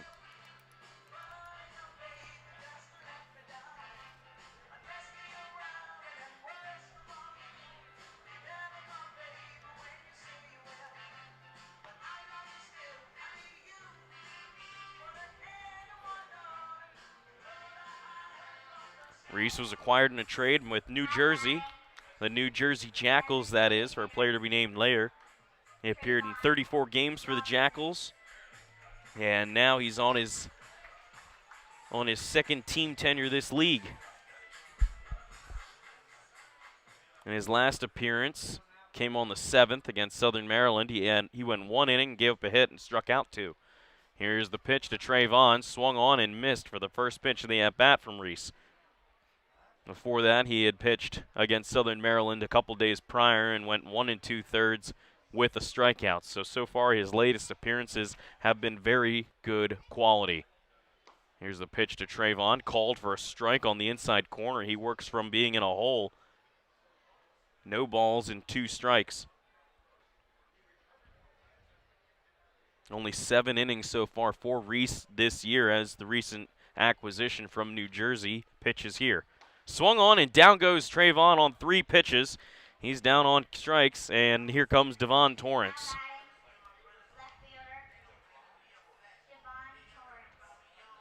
Here's Devon Torrance. He's 1 for 1. He scored on the errant throw by Johnny Field. The throw was over Levy's head, and he wasn't able to get anywhere. Carlus was drafted 2 picks before Chris Paddock in the 8th round in 2015, so the high hopes were certainly there for him at the time when he was young. Here's the pitch to Devon Torrance. That one will miss just inside for ball 1. Chris Paddock, as we know, was in the Florida Marlins organization when he was drafted, and he was dealt to the San Diego Padres. Swung on and slashed into right field. It'll be right at Jared Mitchell. He'll record it on the line out. 2 outs now for the Barnstormers. Chris Paddock is a very, very much a hopeful player for the San Diego Padres, albeit he had a rough year this past year and was sidelined for a lot of it. As you can point fingers at the many woes of the San Diego Padres with so much hope, they weren't able to contribute to a postseason berth. With the injuries of Yu Darvish, of injuries of Tatis at parts of the season. This one misses inside to Clay Luis Rondon. He bats with 2 men down and nobody on base. Jace Tingler got the hook, their manager, after this season, arguably for quote-unquote losing the clubhouse. That was a big deal. He had to reinform everybody that he wasn't and was still in charge at the time. They got rid of their pitching coach, Larry Rothschild, earlier in the season, and as many people know, and especially Barnstormers fans know, that Ben Fritz, the former pitcher here, took over as their acting pitching coach. Fritz had a number of decent seasons here for the Barnstormers. I remember coming and watching Ben Fritz. It was always a good game, and he went deep.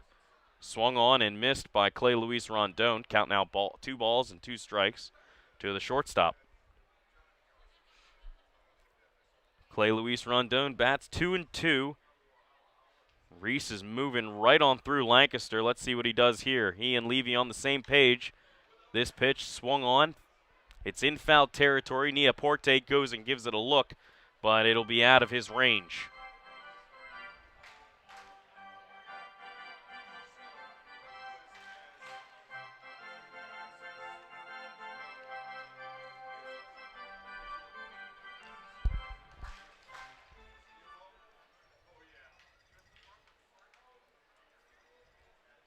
Reese was drafted in the 8th round by the Tampa Bay Rays back in 2015 out of Santa Clara University. Here's the pitch, 2-2 offering, swung on, fouled at the plate, so new life for Clay Luis Rondon. He will still be batting at 2-2. He pitched in Tampa Bay's organization from 2015 all the way through 2018, and then the New Jersey Jackals took him. Out of free agency, they signed him. And then, like we had mentioned earlier, he was a part of a trade with High Point for a player to be named later.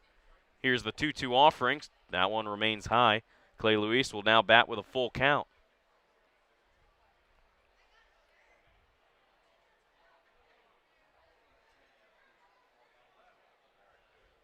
His last season in 18 at 24, he was in Tampa Bay. He was back in A ball. Swung on and missed. We'll get you more info necessary coming forth.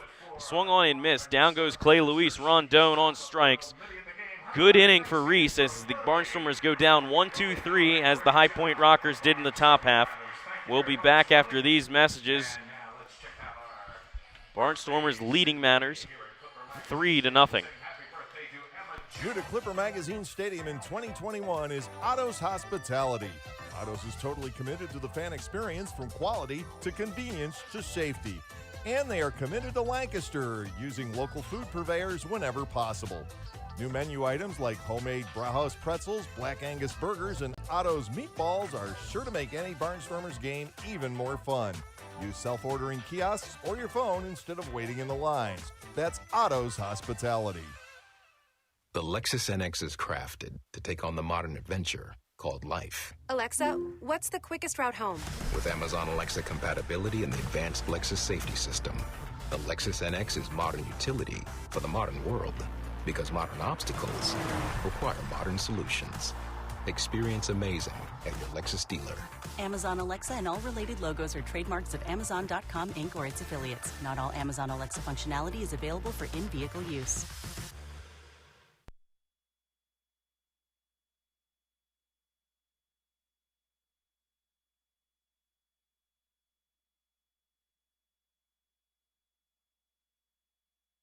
Owners assistance in planning for the exit of their business. 8-9-1 due up for the High Point Rockers against Augie Silk. We'll take a look around the defense to make sure everybody is still the same. Barnstormers have yet to make a move in the field or such, so they're going to be riding this out for pretty long. They do have a few guys on the bench. They'll have Schumpert, they'll have Peroni, they'll have Clark, so on and so forth. So right now, at least as of now, Barnstormers feel no need to plug in new positions. Galen still remains at first, Melvin at second, Clay Luis at third, Clay Luis at short, Alamond at third. Augie pitching well through 4 innings, 4 hits, a walk and 3 strikeouts. High Point removed Craig Stem after 3 innings of work. He was knocked around ever so slightly. A 3-inning night is all he will be a part of. 3 innings, 5 hits, 3 runs, all earned, no walks, 2 strikeouts for Stem. Here is J.R. DiSarcina, the shortstop. First pitch, high and away. Augie starts him off with a breaking pitch that sailed. Reese came in, 1 inning and 2 strikeouts, so no more activity right now for the High Point Rockers in their bullpen. Looks like he'll be getting some work in some innings.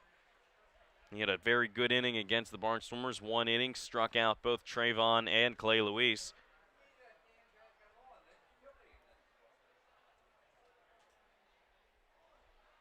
Here's the pitch to J.R. DiSarcina. He swings through that one.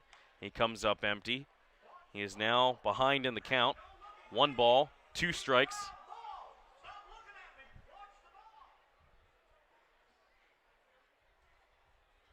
Silk deals. Missing high, flying open a little bit. Needs to finish that pitch a little bit at 89 miles an hour. Silk has been right around the 89 for the fastball, 90 a couple times. We can see him dial it all the way up to about 92. This pitch misses high and away at 88 again.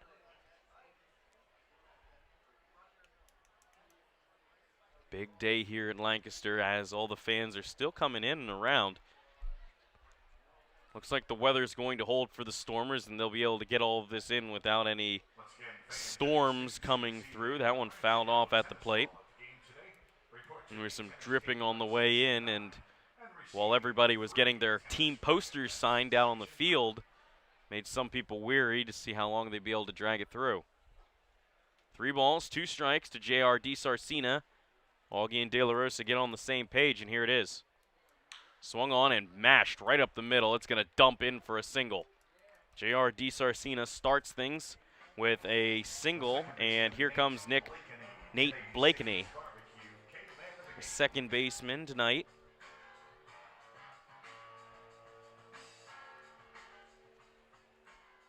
Line drive right up the middle to Alejandro De Aza, and Silk's in the stretch.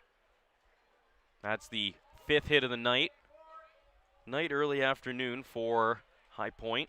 Yesterday they had 14 hits all told. Augie checks his runner, DiSarcina, and deals a slider. This is going to cut inside and miss for ball 1. Blakeney is 0 for 1. He flew out to Gindel in right his first time up back in the 2nd inning.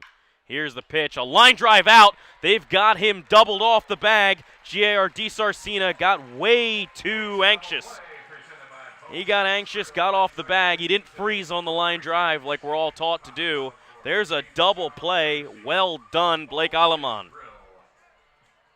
So 2 outs now after the single, and here comes Johnny Field, the leadoff man.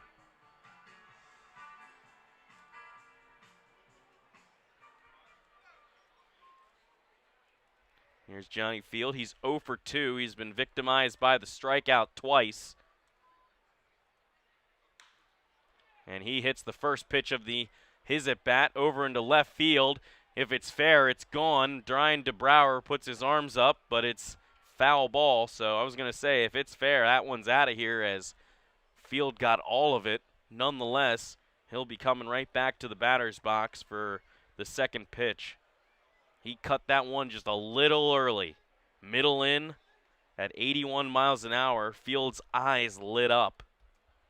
A long foul ball to left. 1 strike on Field. Here's the second pitch of the at-bat. He swings at it and chops it over to short. Clay Luis has it, moves it over, and a tag applied by Galen. Well done as it pulled him off the bag. He stuck with it, and the Barnstormers are going to get out of this one. Things looked like they were going to get a little eerie, but a big heads-up move by Blake Aleman doubling off DiSarcina to get the double play, and then a nice ground ball with a good tag by Galen. Barnstormers out of it and coming back up to bat in the bottom of the 5th inning, leading 3-0. 72 years and 4 generations and still going strong. We are Gochnauer Appliances in East Petersburg, and we want to be your appliance store now and into the future. We sell all the best brand names of appliances at the very best prices. We also deliver, install, and service what we sell. Shop local and with your 4th-generation hometown appliance store. Come to Gochnauer Appliances and see what a great appliance purchase experience is all about. You can even shop from home now at Gochnauers.com. Thanks for your support. You can enjoy a night at the ballpark and help out the United Way of Lancaster County. All you have to do is spend 3 hours as an usher during a Barnstormers home game, and the ball club will donate $20 in your name to the United Way program of your choice. Be a friendly face, have fun, and raise money for your favorite local charity. To sign up, go to the LancasterBarnstormers.com website and head to the community link, and we'll see you at the ballpark.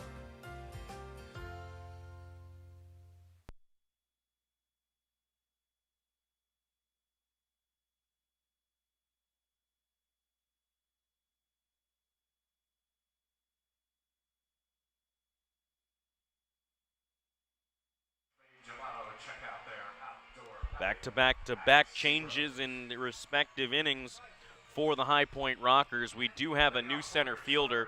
It's going to be Jay Gonzalez to take over for Johnny Field.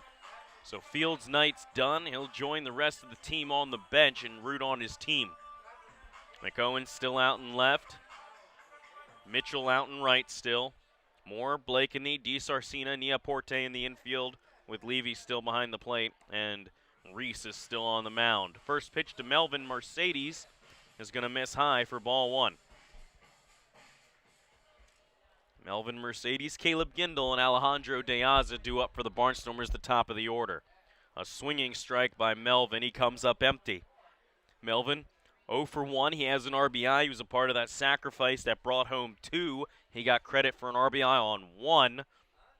After the error by Johnny Field that sailed over Levy's head, Devon Torrance ran and scored. There's a foul bunt by Melvin. He is behind in the count now, ball and 2 strikes. Gindel on deck. He is 1 for 2. Melvin 298. His average is dipping just below 300. 2 home runs, 34 runs batted in. Here's the pitch. 1-2 offering. Breaking pitch. Dips below the zone. Good eye on Melvin right there.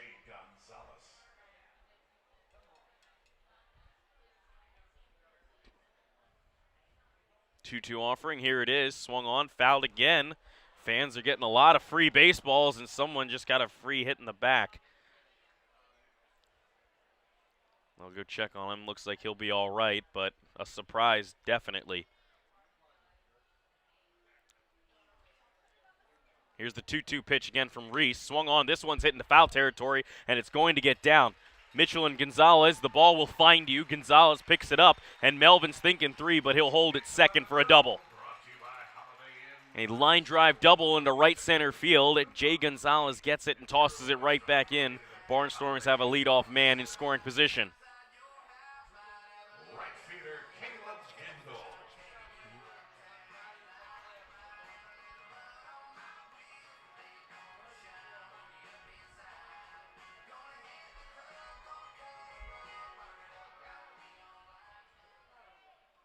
Runner on second base, and here's Caleb Gindel, sitting at 91 RBIs on the season and looking for more. Bats with a runner in scoring position, and the first pitch swinging. He chops this over to Logan Moore. He might need some help. Moore goes 3-1. Reese covers the bag, and that'll work as sort of a sacrifice, moving Melvin over to third. So a ground out, moving the guy over. A productive ground out at that, as Moore goes to Reese, and Melvin moves over to third base with now only 1 out. Here's Alejandro De Aza to bat. He singled and scored the first run for the Barnstormers in the first inning. 320, 11 home runs, 69 runs batted in. Number 70 could be standing right over at third base today.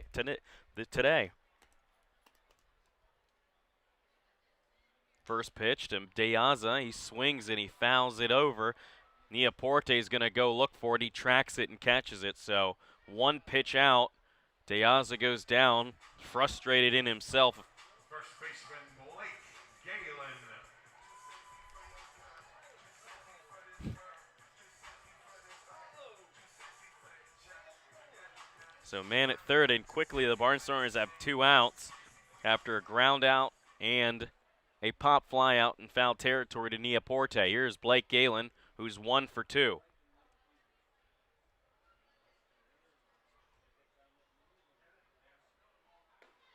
First pitch to Galen's going to miss low. Barely, right below the knees.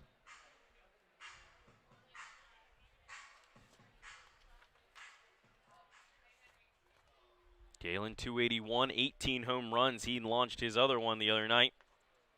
Galen with runners in scoring position is 26 for 94. Ball gets away from Levy. Melvin scurries back to the bag.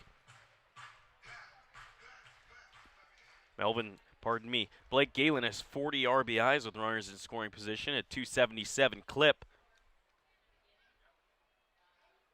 We'll see what he can do here. His 18th home run came in via the line drive variety to right, what he's so accustomed to doing. Here's the pitch to Galen, 2-0 pitch. He skies this one, might be trouble. 3 men converging, DeSarcina calling everybody off and taking it for himself. So even though the Barnstormers got Melvin on to lead off and Gindel got him moved over, Barnstormers were not able to cash in. So Barnstormers leave a man on third base. They're leading these matters here still.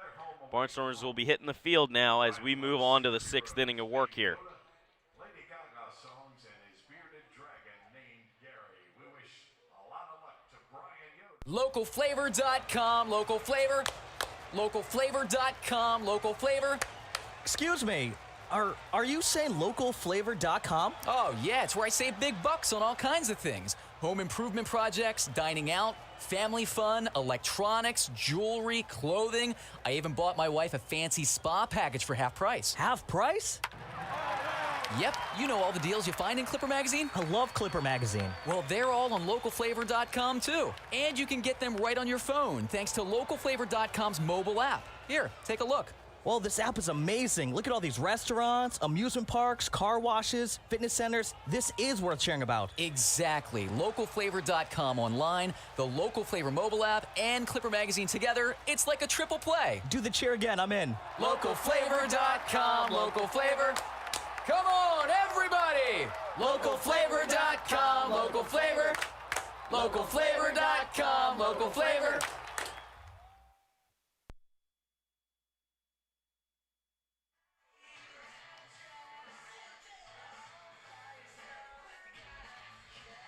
Top of the 6th inning, Stormers leading 3-0. And Augie Silk pitching at 76 pitches with 50 for strikes. He's in control. 5 innings, 5 hits, a walk, 3 strikeouts, doing very well in this one. And we're on the move here. No runs, 5 hits, 1 error for High Point, 3 runs, 6 hits, no errors for Lancaster on their half of the scorecard. Here comes Jared Mitchell. Mitchell, Quincy Lattimore, and, Mitchell, and then we will have the pitcher's spot, and then Neaporte. So we'll see what kind of, looks like Reese is also going to hit for himself as the pitcher spot's on deck. Here's Mitchell to start things off. He's 0 for 2. Lefty-lefty matchup. Here's the pitch to Mitchell. He rolls over on this one. First pitch right over to Galen. Galen's going to go 3 unassisted. 1 pitch, 1 out.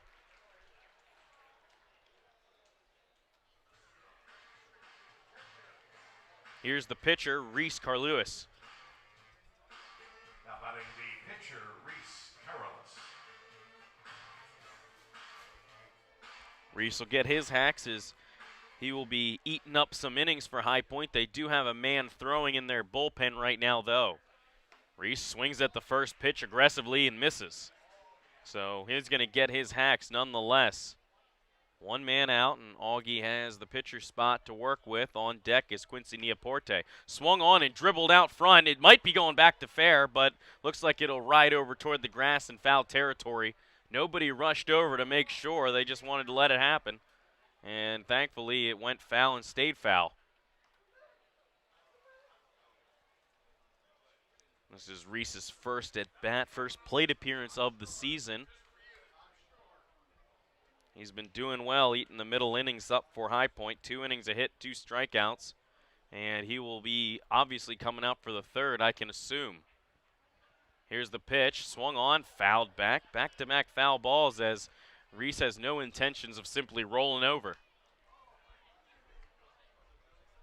Infield playing back all around. Same infield for the Barnstormers, same outfield for the Barnstormers so far in the top of the 6th inning. Here it is. That one's going to be high, missing. Augie tried to blow him with the high heat, blow it by him. 1 ball, 2 strikes. Reese chokes up on the bat. Here's the pitch. That one misses outside. He's looking every bit of like a hitter right now. 2 balls, 2 strikes. We'll see if Augie and De La Rosa can get on the same page to attack him. Augie winds and throws. This one's inside, and now Augie works it full. He might be in danger of committing the cardinal sin with 1 more pitch. 3 balls, 2 strikes to Reese. choking up on the bat, and here's the pitch. Swung on and hit aggressively over into the hole, and Reese has himself a base hit. The pitcher's got himself a hit in the top of the 6th inning, and High Point has a base runner. So Reese gets his first hit of the season, and you can better believe it, they want that baseball. So a single through the hole, a very good at bat for the pitcher. That one will be thrown out of play, and Reese will be able to keep that in his collection. 1 on, 1 out. And here comes Quincy Neaporte.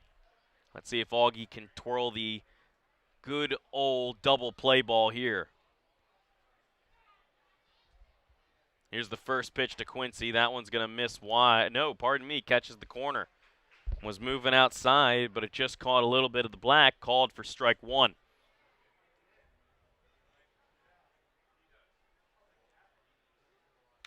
This one is hit over to short. Could be 2. 6-4 and a quick throw from Melvin. You better believe it. After all he does twirl that double play ball we were just mentioning. Beautifully done by Rondon to Melvin and over to Galen to end the inning. After the hit by Carl-Lewis, that'll end it here. Barnstormers moving on to the bottom of the 6th inning, leading it by a score of 3-0. There are those who say, If it isn't broken, don't fix it. Leave well enough alone. You don't mess with success. while others have something quite different to say. The new Lexus RX, with dynamic handling and available 12.3-inch touchscreen. The best-selling luxury crossover of all time. Experience amazing at your Lexus dealer.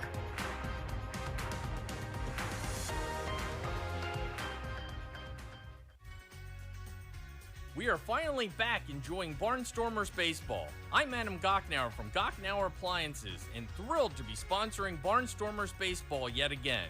We also wanted to thank all of you for your incredible support for our business during the pandemic. We are so happy to still be here helping you with the best brand names and the best prices of major appliances in the area. Enjoy the game, and we will continue to service you now and into the future. Gocknauer Appliances in East Petersburg and on the web at gocknauers.com.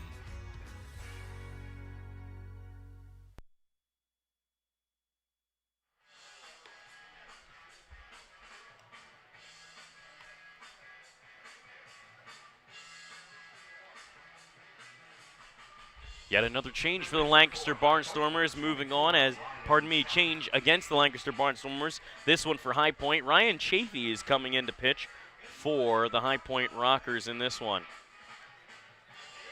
So they have been very active in moving guys around and giving guys time. They pull their pitcher, they let him hit. He got his first hit of the season, and they pulled that baseball out of play. Ryan Chafee enters, number 24. Blake Alamon will be the first one to face Chafee. Anderson De La Rosa and Trayvon Robinson due up in this inning of work.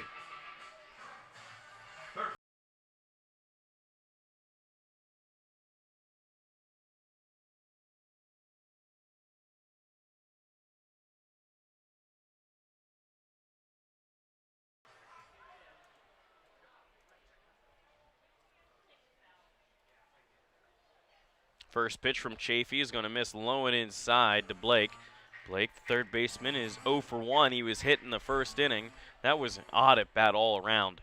Couple strikes, a meeting by the umpires to determine whether or not it was a catcher's interference, and then it wasn't, and then he was hit in the foot, so he got on base nonetheless, but it was an odd series of events. So right now, Blake Alamon bats with 2 strikes. Called strike and a foul. And he is still sitting at 97 hits, and the season ends today. That one misses outside for a ball. 2 balls, 2 strikes now to Blake Alamon. 2-2 and 0 for 1. Here's the pitch. This one is hit out into right. It's going to go foul. It was absolutely smashed.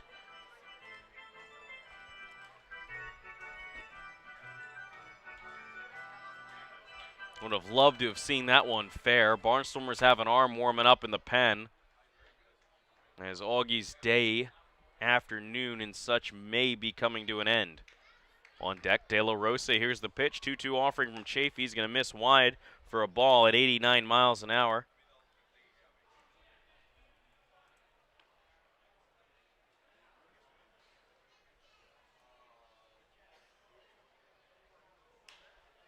Holloman gets some air under this one on the infield.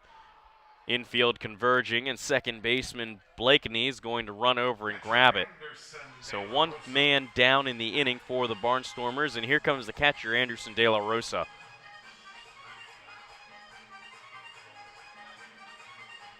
De La Rosa so far 0 for 2, struck out, and they popped out in foul territory to the catcher, Stuart Levy.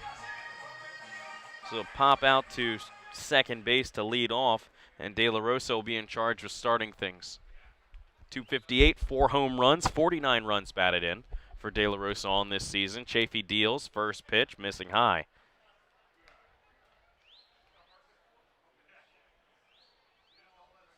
And Chafee's been in the Angels organization and the Miami Marlins organization.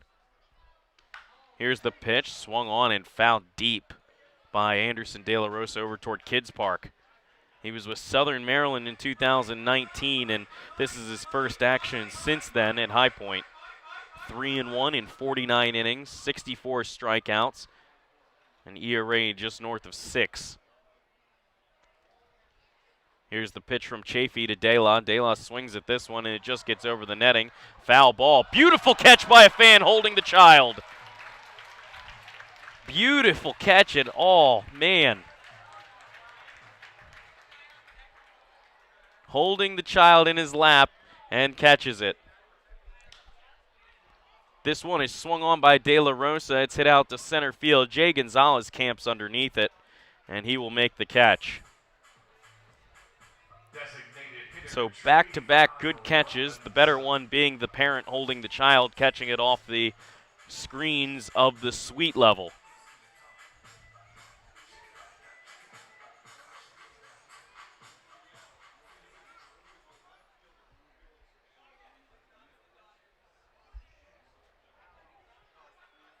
Here's Trayvon Robinson. Bats with 2 men down. He's 0 for 1. 1 for 2. Pitch to Trayvon. That one misses low, just below the knees to Trayvon. Last time up, faced Reese and struck out, leading things off in the 4th inning.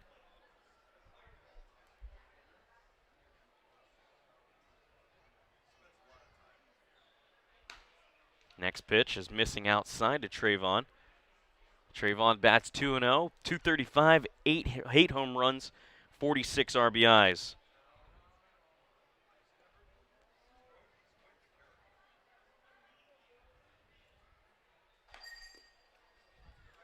Suddenly, Chafee has lost his control. 3 balls and no strikes to Trayvon. On deck, Devon Torrance. He's 1 for 2.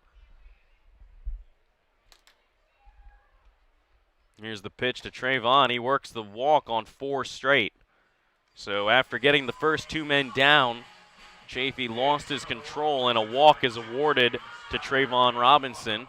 He'll stand at first, and here comes Devon Torrance, the left fielder.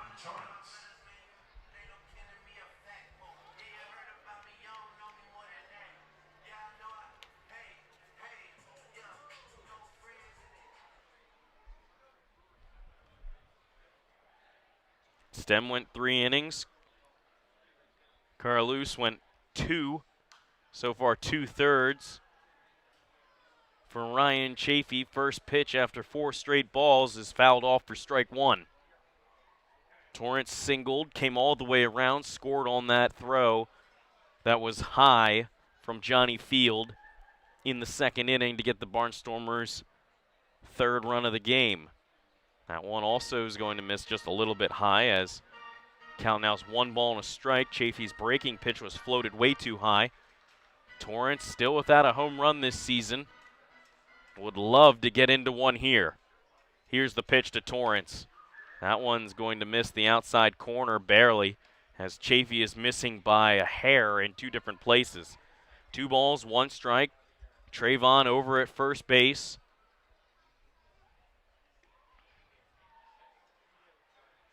Here's the pitch. Swung on, just missed that one. That's fouled off into the screens. Torrance, oof. He wanted it. Just off the end of the bat, he was squaring that one up and just missed straight back. 2 balls, 2 strikes.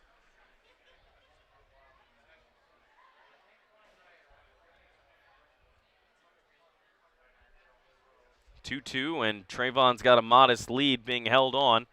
Chafee changes arm angles and can't deceive Torrance to swing. That one misses outside. It's a full count. Trayvon will get the early head start then, and Torrance will be looking to put one in play when the infield starts to adjust. They all back up. Nobody's holding Trayvon. There he goes. Swung on and missed. He went up the ladder, and Torrance obliged and swung at it and came up empty. That'll end the inning for the Stormers. Even with the 2-out walk, they don't cash in. So strikeout to Devon. It ends the 6th inning. On to the 7th inning. Barnstormers still leading this one here on the last day of the season at the Clipper Magazine Stadium.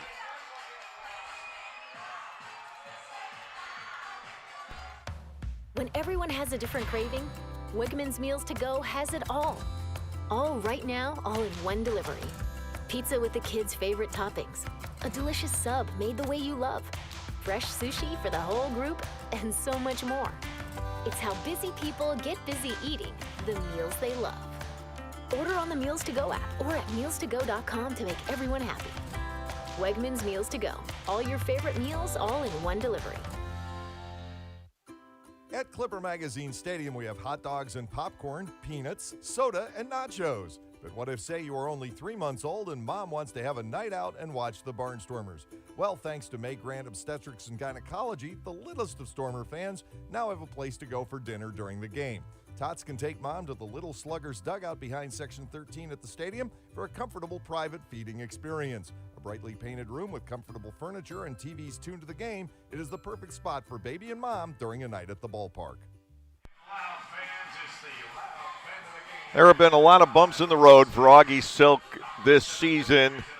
He has survived them always with a positive attitude, a smile on his face, and what a great way to close things out for him here in 2021. 6 shutout innings against the High Point Rockers here this afternoon. It is his 2nd quality start and the ball club's 21st. The pitching has been much better down the stretch than at any other point this year. Silk today gives up 6 hits, all singles, just 1 walk, and that was wonderful to see, and 3 strikeouts. The bullpen is summoned to try and protect the lead. It is 3-0 as we head into the 7th inning. The Barnstormers with 3 runs on 6 hits with no errors, and the Barnstormers today have stranded 5, and for the High Point Rockers, no runs on 6 hits with 1 error, and 4 have been left on base. A couple of double plays turned behind Silk this afternoon, and he can sit back and rest and hope that his teammates can hold on to win number 5 for him. 3-0 Barnstormers going into the 7th, and the 6'5" native of San Diego, California, Kyle Johnson on the hill, facing Logan Moore as his first batter. Moore is 0 for 2. Johnson made a start for the Barnstormers earlier and gave up a home run to the first batter he faced, and 3 scoreless innings thereafter. That was against York. He's 0-1 with a 4.09 ERA overall. Tall right-hander at 6'5" into the motion. His first pitch zeroes in on the zone for strike 1. Silk threw 86 pitches in his 6 innings. No balls, 1 strike. Johnson to Moore. The target set by De La Rosa. The pitch is clubbed to deep right field. Way back this one goes. Looking up is Gindel, and that will break up the shutout once again. Moore has done it twice now in this series. 2 outs in the 9th inning off of Niall Ball here on Friday, and he snaps the shutout for the combined effort here today of Silk and Johnson. Now Moore rounds the bases, and it's 3-1. with the left-handed hitting left fielder now, James McOwen, batting for his second time in the game. He grounded out 3 unassisted back in the 4th inning. 3-1 in favor of the Barnstormers here in the 7th. Lancaster will finish the season having shut out their opponents only once all year. Popped up down the left field line. That will go out of play. And it is strike 1 on McOwen. Stuart Levy, the catcher, and J.R. DiCercina scheduled to follow in this 7th inning. The Barnstormers got their 3 runs over the first couple of frames. Since that 2nd inning, only a double by Mercedes and 1 base on balls. That's been it. Ground ball on the right side. Easy play at second base. And the 4-3 conversion on McOwen. 1 out. Stuart Levy, the catcher, will come to the plate. Melvin Mercedes is sure-handed as they come at second. I think he's bobbled maybe 1 or 2 the entire year. Made a couple of errors early trying to do too much with the play and an off-balance throw, but they've been few and far between. Here is Levy. A walk and a fly out the left for him. Johnson will serve it up, and that is looped into the first base seats. Bouncing off a railing and into somebody's possession. 0-1 on Levy with DiCercina to follow.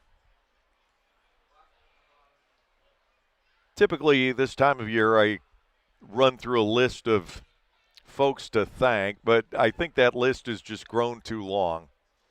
So we'll just say thank you to everybody, the fans, the front office staff, the game day staff. Here at Clipper Magazine Stadium, the coaching staff, the players, the umpires, the Atlantic League officials, the opposing teams. There's a swing and a miss, 1 ball and 2 strikes. And when this season started, we didn't think we could pull it off.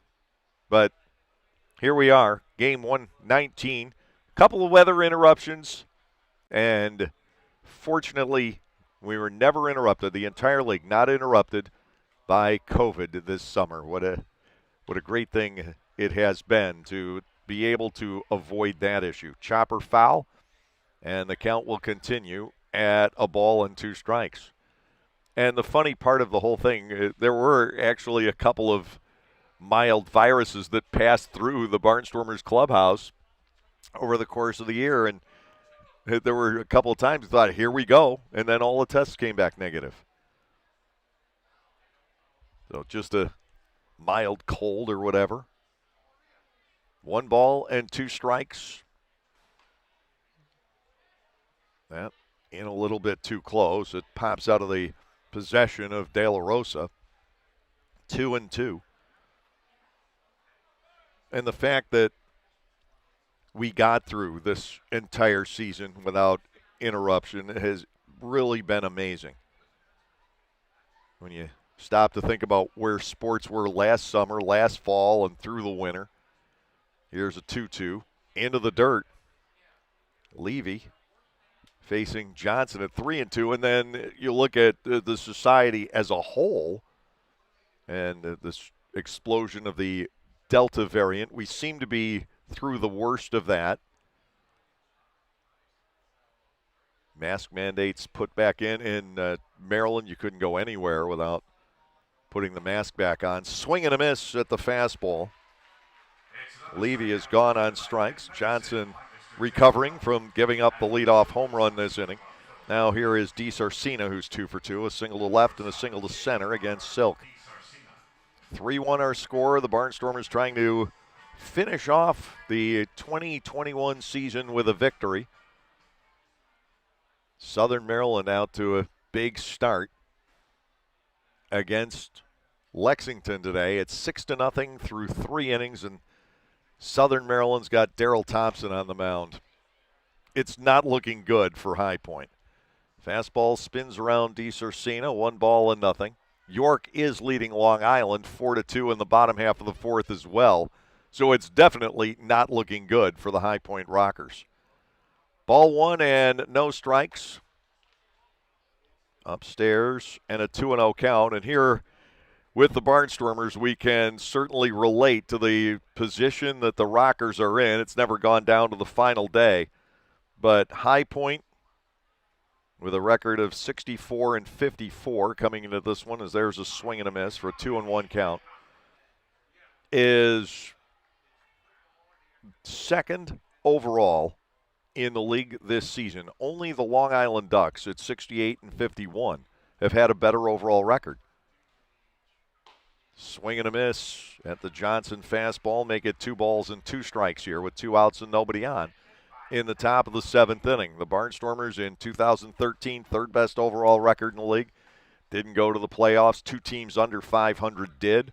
And in 2017, of course, the Barnstormers in Bridgeport had tied for the overall best record in the league at 75-65. Neither team advanced to the postseason that year, while sub-500 clubs did. And there are times that it does not seem terribly just for that to happen. But you've got to win a half, and what is critical is getting hot for a stretch.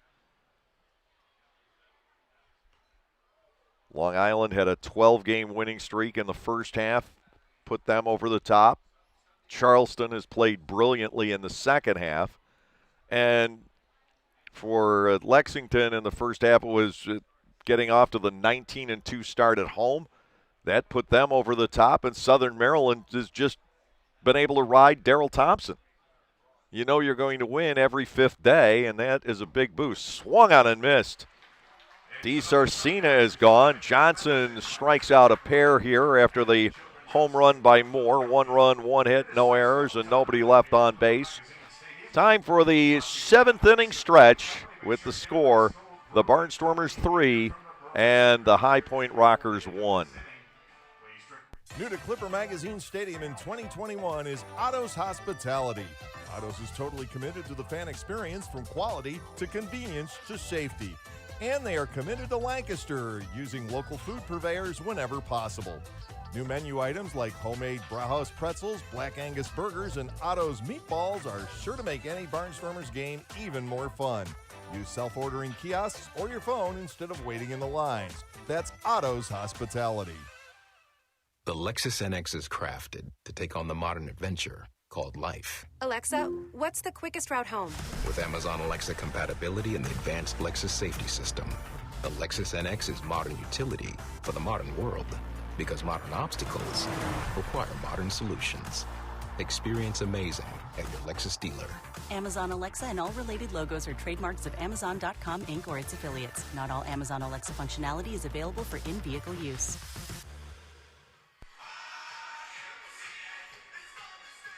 Clay Luis Rendon, Melvin Mercedes, and Caleb Gindel are scheduled in the bottom of the 7th inning. A 3-1 ball game. The Barnstormers leading, hoping to hold the lead that they established in the first couple of frames. These bats have gotten really, really tired. Everything seeming so heavy here over the last few weeks, with the 3.5, 4-hour-long games piling up on this Barnstormers ball club. I've talked at length this season how a couple of things I think need to change for the Barnstormers going into next year. I'm not talking about a complete overhaul here whatsoever, but I think the Barnstormers need to focus on 2 changes to the structure of the ball club going into next year. One, I've said this repeatedly, they've got to have a good veteran right-handed hitter. Matt LeCroy, Sean Halton, somebody of that nature. As Joe Johnson has taken over on the hill, right-hander freshly out of college. He's done quite nicely for the Rockers this year. First pitch is outside to Rendon for a ball. It's 1-0. Ryan Chafee worked the 6th inning, walked 1, and struck out a man. Rendon is 0 for 2 here this afternoon. The wind and the pitch off the end of the bat, fouled to the screen, and we have a count of 1 ball and 1 strike. I think that is one of the priorities going into next year, is that veteran right-handed stick to break the lineup up. I'm talking about the Sean Halton type of player. 1-1. Rendon with a swing and a miss here. It is 1 ball and 2 strikes as he faces Johnson, who is 4-0 with a 4.5 earned run average.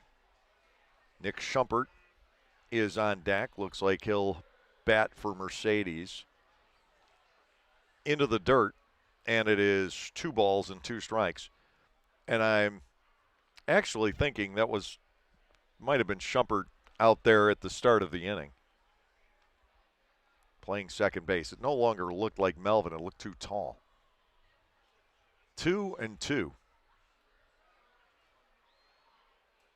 Johnson to Rendon, line drive, and a diving try by Blakeney comes up just short. Wow, what an effort by the second baseman, Nate Blakeney. Got a glove on it, lost his hat, couldn't quite reel that in.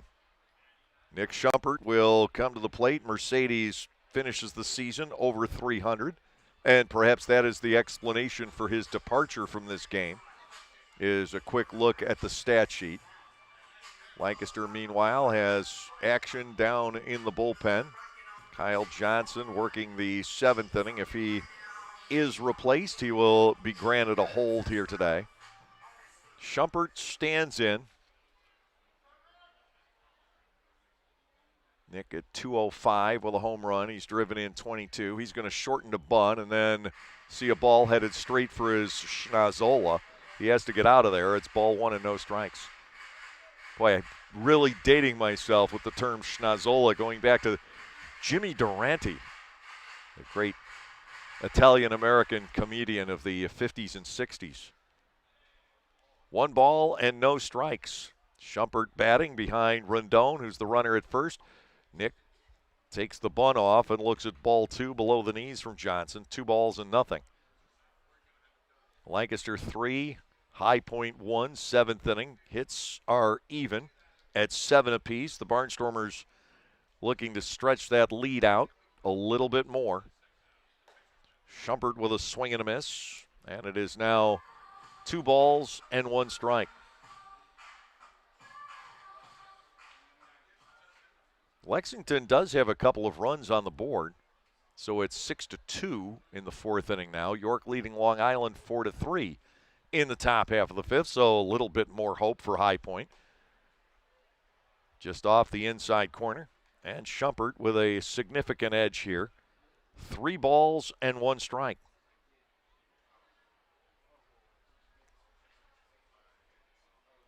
Rendon, 5 for 10, stealing bases. He's been caught his last 2 attempts. He will hold on. Schumpert will get ball 4 down low. The Barnstormers have runners at first and second. And Caleb Gindel stepping in. Boy, you'd love to see Gindel send 1 more out of the ballpark. Today he has a single in 3 at-bats, 1 out of 3.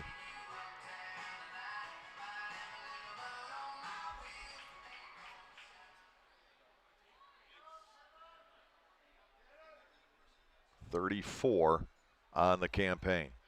It was Ben Aklinski with a 2-run homer for Lexington off of Darrell Thompson. Strike at the knees. It is 0-1, and you see Gindel look away.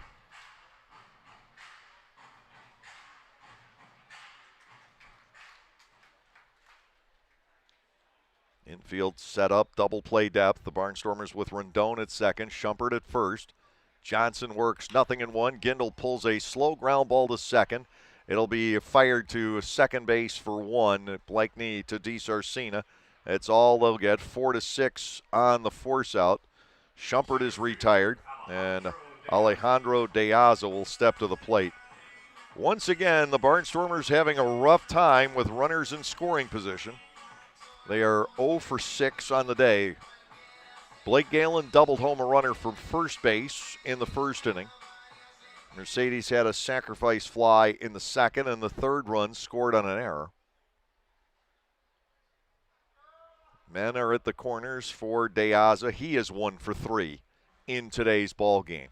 Well, in past years, we've had these wild, high-scoring affairs for the season finale that have gone on 4 hours plus. Think of the game back in 17 against The York Revolution in York. Lance Zawadski gave the Barnstormers 2 different leads with home runs in the late innings. The final one held. Johnny Anderson took his first turn at the plate ever and had a base hit to left. De Aza stands in here with men at first and third. Looks at a breaking ball for a strike. It is 0-1.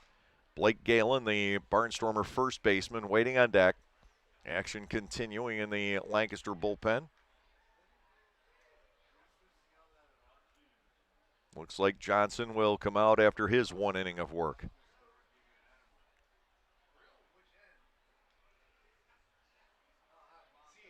To De Aza, here is the 0-1. Fastball down and away, a ball and a strike from Johnson, the 4th pitcher used by manager Jamie Keefe this afternoon. We were told the day would go like this. The Rockers not wanting to overly tax anybody in case they did advance to the postseason. To De Aza, 1-1 pitch, smoked foul. And it's 1-2. You'd love to see the Barnstormers get a couple more runs on the board, at least one here in the bottom of the 7th inning. To try and avoid a late charge by the High Point Rockers. Also be interested to see who will close it out for the Barnstormers today. I don't know if Schumann is available or not. Fastball is outside, 2-2 the count. But we've thought that before, and he's been in there.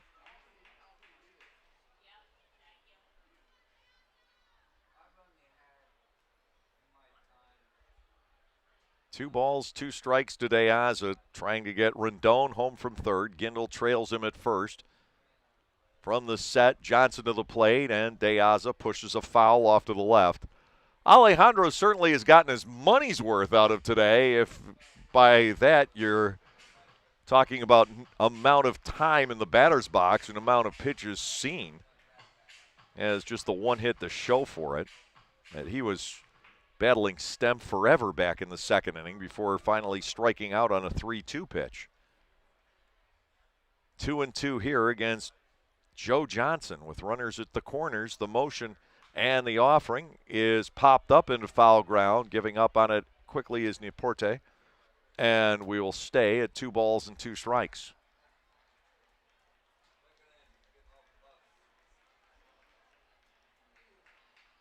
York doing its part, trying to help out the High Point Rockers. The Revs leading Long Island 4-3. In the well, I take that back. They're not doing their part. They're doing their part to help out Southern Maryland.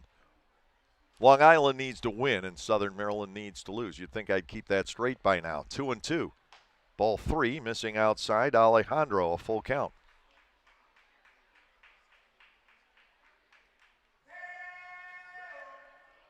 York 4-3 over Long Island in the bottom of the 5th, and Southern Maryland leads Lexington 6-2 in the bottom of the 4th inning.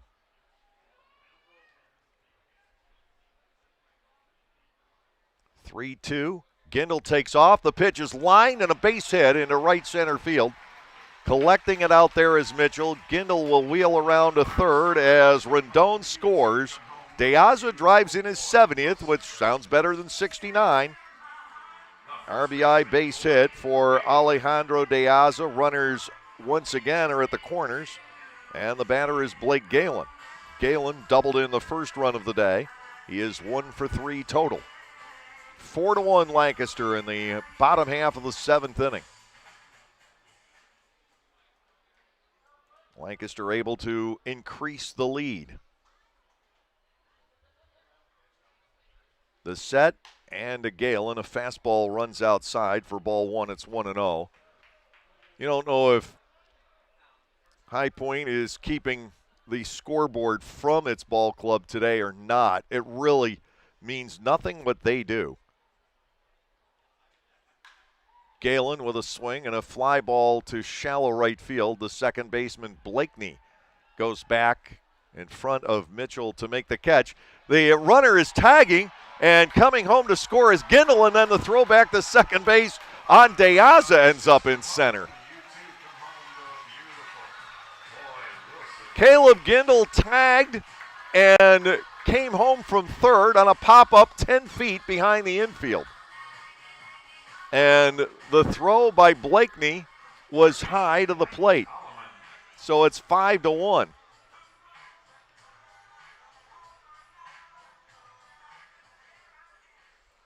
In retrospect, the Rockers would have been better off if Mitchell had made that catch.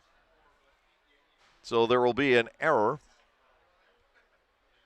charged to the second baseman. That accounts for Deaza going to second base. Here is Alleman. He's 0 for 2 and has been hit by a pitch. Fastball is outside for ball one.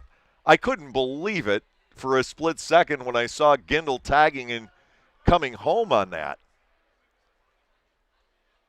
That short of a pop fly. And we're not talking one where the infielder making the catch was in some awkward position like we saw with Rendon the other night. Swing and a miss. It is 1 ball and 1 strike. The Barnstormers ahead by 4 here in the bottom half of the 7th inning.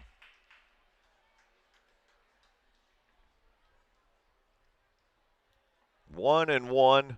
Alleman, ground ball, right side, backhanded play made by Moore, and his throw comes off the glove of the pitcher Johnson covering. Here comes Deaza with the 6th Barnstormer run and a 5-run lead. We'll get a ruling on that play. It's going to be an error charged to Johnson for missing the throw on the coverage.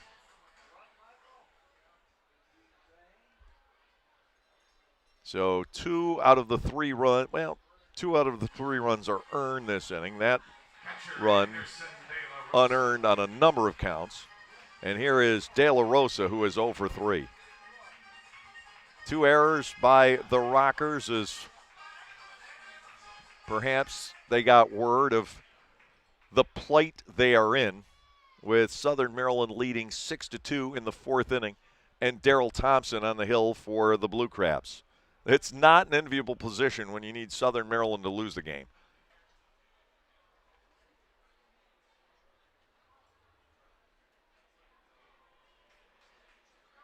De La Rosa batting. Kyle Johnson is in the on-deck circle. Of course, an outfielder during his collegiate days. Breaking ball missing outside to De La Rosa, 1-0. I had a chance to sit next to Kyle in the autograph line earlier. What a pleasant young fellow he is. Only gotten to know him a little bit. He hasn't been around that long.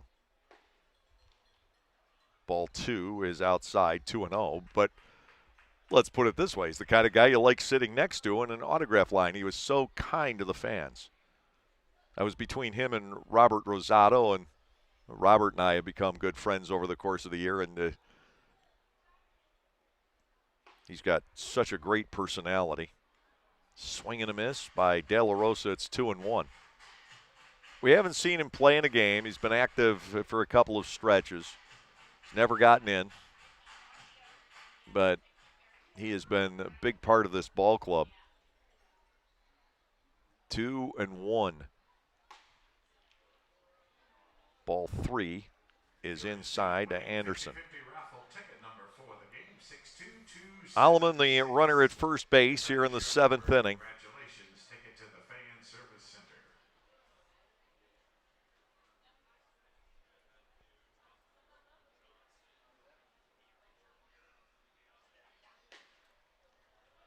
Ball 4 outside to De La Rosa. The inning continues. The Barnstormers have 2 hits here. A couple of walks, a couple of errors, a sacrifice fly. And here is Johnson. Pitcher Kyle Johnson.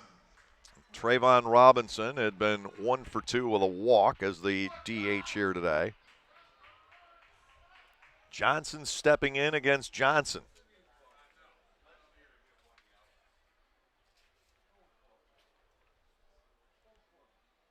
Kyle is 0 for 4 as a hitter here in the Atlantic League. He has struck out 3 times and looks at a strike from Joe Johnson. It's 0-1. Alleman at second, De La Rosa at first.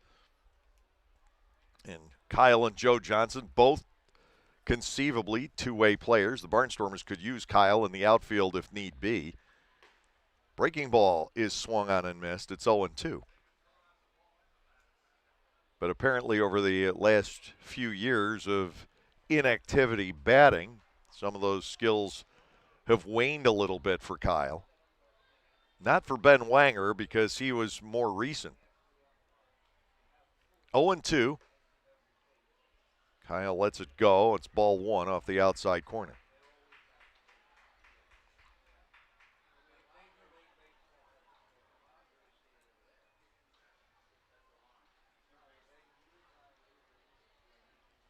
One and two, and Kyle somehow avoided getting hit there. 2 balls and 2 strikes.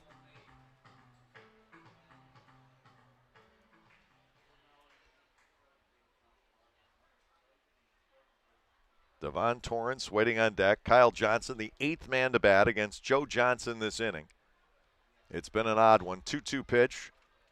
Doesn't bite the outside corner on the way through. It is full, and the runners get to go, Alleman and De La Rosa. Lancaster 6, High Point 1, bottom half of the 7th inning.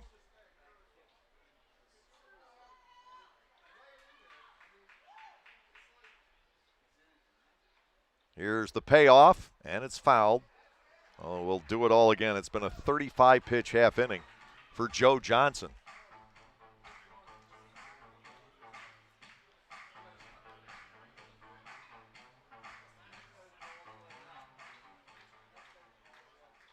Southern Maryland put 2 more runs on the board. It's 8-2 in the bottom of the 4th inning, and York is threatening in the top of the 6th. Kyle Johnson works out a walk.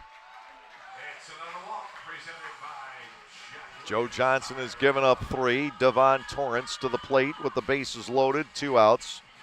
1 for 3 for Devon here today. Diaza an RBI single in the inning. Galen a very short sacrifice fly. We're going to have a mound visit from Frank Viola, a one-time Cy Young winner for the Minnesota Twins. Twins and the Mets in Frank's career. You want to talk about somebody who's been a tremendous addition to the Atlantic League. He's got an awesome personality. Frank is so much fun to be around. He loves ribbing me about things, and then he'll take it back. And we just met when he got to High Point. I had never had any opportunity to encounter Frank Viola previously. He lives in North Carolina now, moved down there from Long Island. He is a Long Island native. Alleman at third, De La Rosa at second, Johnson the runner at first base, and here is Torrance with the bases loaded. 6-1 in favor of the Barnstormers here in the bottom of the 7th inning. And the Joe Johnson pitch way inside to Devon. It is ball 1 and no strikes. Some of his teammates call him Devo, but I can't get myself to do that because he's from Canton and not Akron. If he were from Akron, it would be natural. That's where the band Devo was from back in the early 80s. Swing and a miss, and it's a ball and a strike as Devon Torrance tries to whip it good. Wearing a, what was it, a flower pot on their heads. A ball and a strike. To Torrance, ground ball and a base hit into right field. Alleman will score. De La Rosa is coming. Mitchell will throw into second. On to third goes Kyle Johnson. 2-run single for Devon Torrance. His RBI count now to 26 on the year. And this last bunch of runs, all unearned. It's 8-1 now. And that will bring on Clea Luis Rondon, who started all of this with a base hit into center. The Barnstormers with 5 on the board here in the bottom half of the 7th inning, piling it on. The dropped throw over at first base by Johnson opening the floodgates for the Barnstormers in this frame. Foul ball back for Rendon. That allowed the Barnstormers' 6th run to score. Torrance driving in 7 and 8. No balls and 1 strike to Clea Luis Rendon. He's got Kyle Johnson at third, Devon Torrance at first. Up and away. It is 1 ball and 1 strike. York has scored again, 5-3 in favor of the Revs in the 6th inning. That lead is surmountable for Long Island. I don't know about Lexington coming back on Southern Maryland. Rendon pulls it, but foul down into the Barnstormers bullpen. 1 ball and 2 strikes to Clea Luis Rendon. The Barnstormers need 6 more outs to conclude the 2021 season on a high note. And then Barnstormers baseball will go into a hiatus for about 6 months. Fouled away. Johnson still out there. What a long inning of relief for him.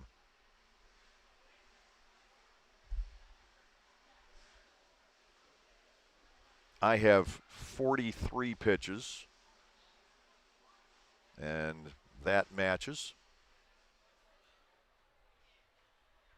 Here's a 1-2. Fastball way outside. Rendon batting at 2 balls and 2 strikes. Right-hander warming up in the bullpen for the High Point Rockers earlier than they would have wanted. Nick Schumpert is on deck. Schumpert walked earlier and was forced out. 2-2. Rendon spoils the pitch, and it's 45 in 1 inning for Joe Johnson.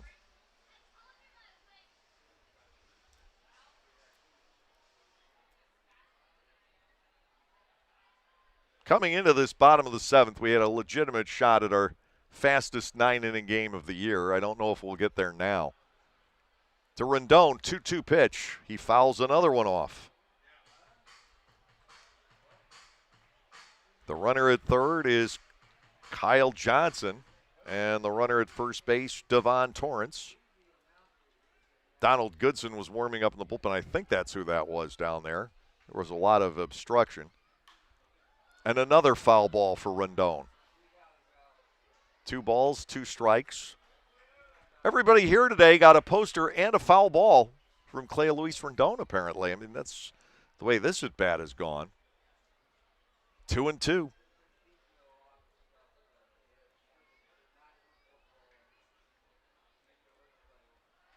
Johnson up the line from third, Torrance off first, and Rendon chips this out toward left field. That is going to fade foul, and that too gets out of play.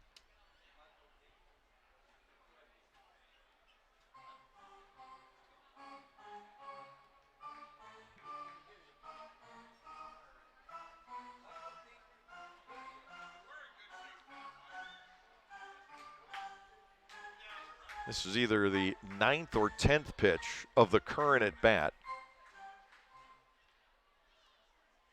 Number 10. 2-2 once more. Hey, guess what? Another foul ball. Why not? Still 2-2. Shades of Luis Lopez or Ramon Castro. Back in the Bridgeport Bluefish days, they could keep at-bats going forever.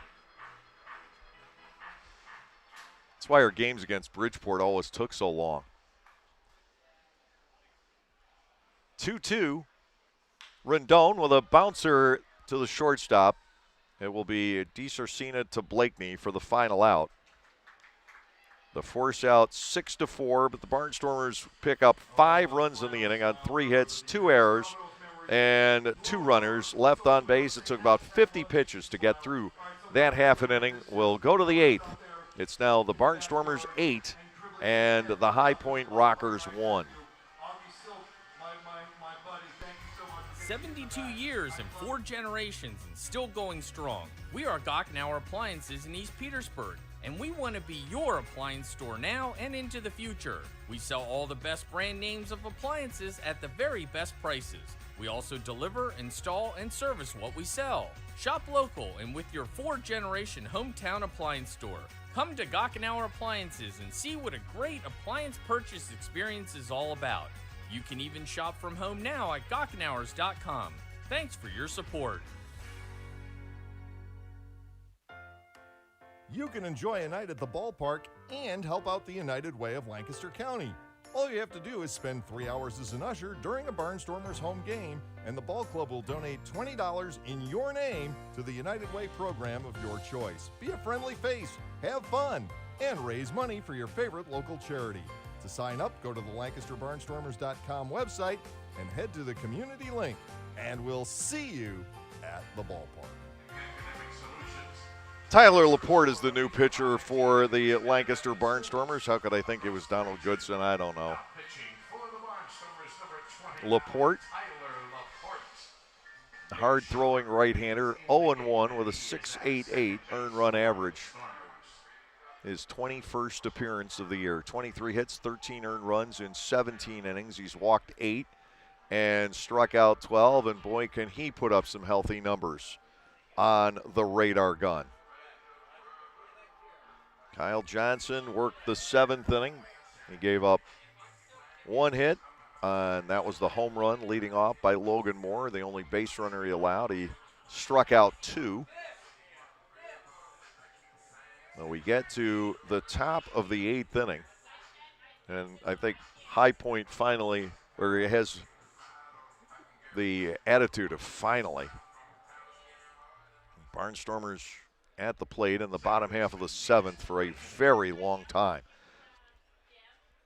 Lancaster position players have had to endure innings like that this year. First offering from Laporte, grounded to the hole at shortstop, backhanded pick by Rondon. Galen holds the bag. And that retires Blakeney for out number 1. And we'll go to Jay Gonzalez, who had taken over in center field for Johnny Field a while he's back.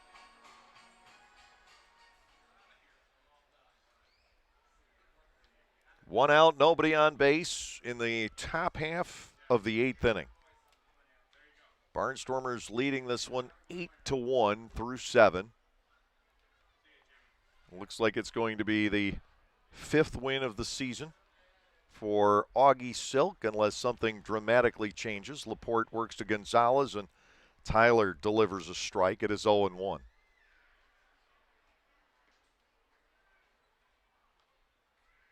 Hard-throwing right-hander from Lafayette, Louisiana. To Gonzalez, it misses and gets away as he went off speed, something he doesn't do all that often. First pitch to Gonzalez came in nearly at 96 miles per hour. We've seen Laporte and Goodson hit 98 this year. Schumann, I think, might have done it once as well.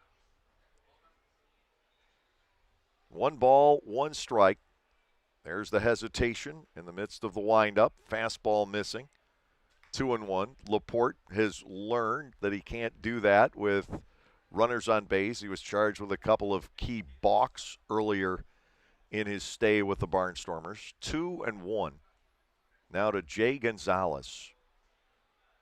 Next delivery, ground ball again towards short. There's Rondon in the hole, but he can't get it out of his glove and make a throw. That'll be an infield single. A runner on for High Point on their 8th hit of the afternoon, bringing on Jared Mitchell, who is 0 for 3. Now, what do you do with all these young pitchers who have been such a part of the clubhouse, such a part of the personality of this team here in 2021, but it's doubtful you can have them all here at least to start next year. My belief is that they all belong somewhere. I think they've shown that under these tough circumstances just by hanging in there. A ball is low, 1-0. So Ross will have to make a decision. Do you sign them and then try to find them places to go, and maybe the Frontier League or the American Association. Get them some extra seasoning and then keep an eye on them and bring them back. Runner takes off, and the pitch is fouled by Mitchell. That will send Gonzalez back to first. He's a runner with one out in an 8-1 ball game. The Barnstormers with the lead, and 5 more outs are needed. I have no idea what's going on to my left. There are press box shenanigans. All I know is our official scorekeeper, Bill Hoffman, was on the floor. And no idea why, just John Whitwer's chuckling about it. 2 booths down. 1-1. Again, Gonzalez takes off, and Mitchell fouls it away. And these pitches are coming in with some serious juice from Laporte. 1 ball, 2 strikes to Jared Mitchell. Augie Silk worked the first 6 innings. Boy, I don't know what's going on over there. I really don't. Last night I had Joey Greer scoring, James Murray off to my right, and they were yelling back and forth about whether something was a wild pitch or a passed ball. 1 ball, 2 strikes. And again, Gonzalez goes. This time the pitch is lined into left field by Mitchell. And High Point has 2 men on with 1 out.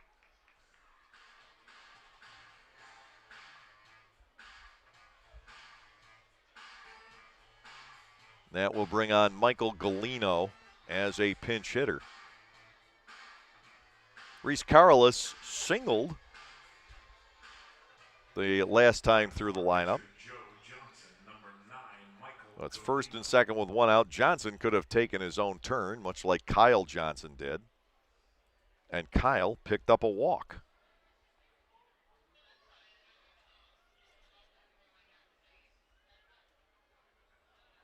A 5-run bottom of the 7th for the Barnstormers. We have a quick trip to the mound by Anderson De La Rosa visiting Laporte. 9 hits apiece for these 2 Cubs. The Barnstormers have doubles by Galen and Mercedes, and High Point a home run from Moore. Michael Galino digs into the batter's box. Laporte would love a quick exit here on a double play ball. 231 for Galino. He has a pair of homers. He's driven in 17. Laporte fires, and the first offering right straight through for a called strike. It's 0-1. No question, Tyler Laporte has the fastball to go places, and his body motion can be incredibly deceptive. Swing and a miss there. It is 0-2. Some work perhaps needed on his secondary pitches, and you have a guy who certainly can succeed in professional baseball. We say that about a lot of these young kids. They just need some seasoning, a little bit more experience. And again, if there are veteran pitchers available to come to the Atlantic League in 2022, try to find these guys places to play, keep an eye on them, and bring them back to fill in spots later if need be. Michael Galino bats at 0-2 with 2 on, 1 out. The pitch, he got him. He put him away with another fastball. Galino has gone on strikes. 6th strikeout for Lancaster pitching in the game.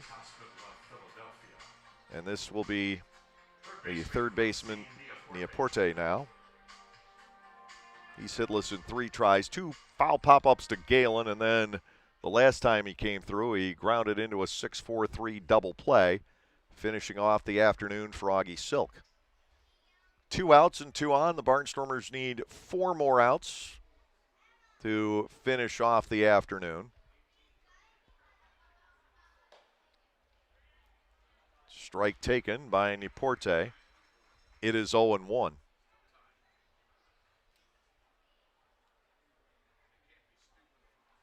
York and Long Island tied at 5 in the top of the 7th inning. Long Island needs to win to keep High Point going, but the game that does not bode well for the Rockers is Southern Maryland leading Lexington 8-2 through 5 innings. First pitch fastball for a strike to Niporte. It is 0-1. First and second with 2 men down against Tyler Laporte.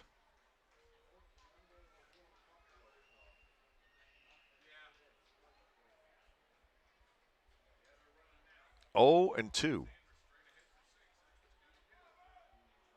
The set, and he misses up and in also. 1 ball, 2 strikes.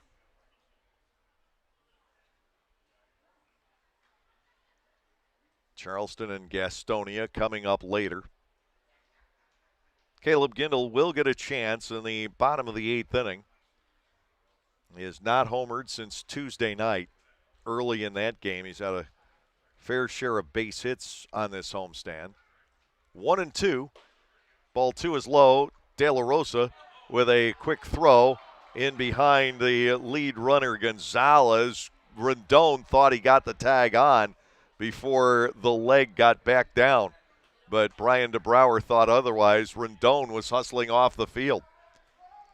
Niporte batting at 2 balls and 2 strikes. Rendon made a good handle. The throw, it actually bounced in, and Clea Luis thought he got Gonzalez in mid-stride back to the base. 2-2 to Quincy Niporte with Logan Moore waiting on deck. Barnstormers have had plenty of more this weekend. 2-2. Swing and a miss at the fastball. Laporte fans a pair. No runs, 2 hits with no errors. 2 guys left on base. Bottom half of the 8th will be coming up. In all likelihood, the final turn at the plate for the Lancaster Barnstormers here in 2021. Our score is Lancaster 8 and High Point 1. Class-leading rear leg room. Available Mark Levinson Pure Play sound system. And now, for the first time, all-wheel drive. If there's anything missing in the Lexus ES, it's you. The Lexus ES, now available with all-wheel drive. Experience amazing at your Lexus dealer. 2021 ES versus 2020-2021 competitors. Information from manufacturers' websites as of 5/3/2021. Mark Levinson is a registered trademark of Harman International Industries, Inc. When everyone has a different craving, Wegmans Meals to Go has it all. All right now, all in one delivery. Pizza with the kids' favorite toppings. A delicious sub made the way you love. Fresh sushi for the whole group, and so much more. It's how busy people get busy eating the meals they love. Order on the Meals to Go app or at mealstogo.com to make everyone happy. Wegmans Meals to Go. All your favorite meals, all in one delivery.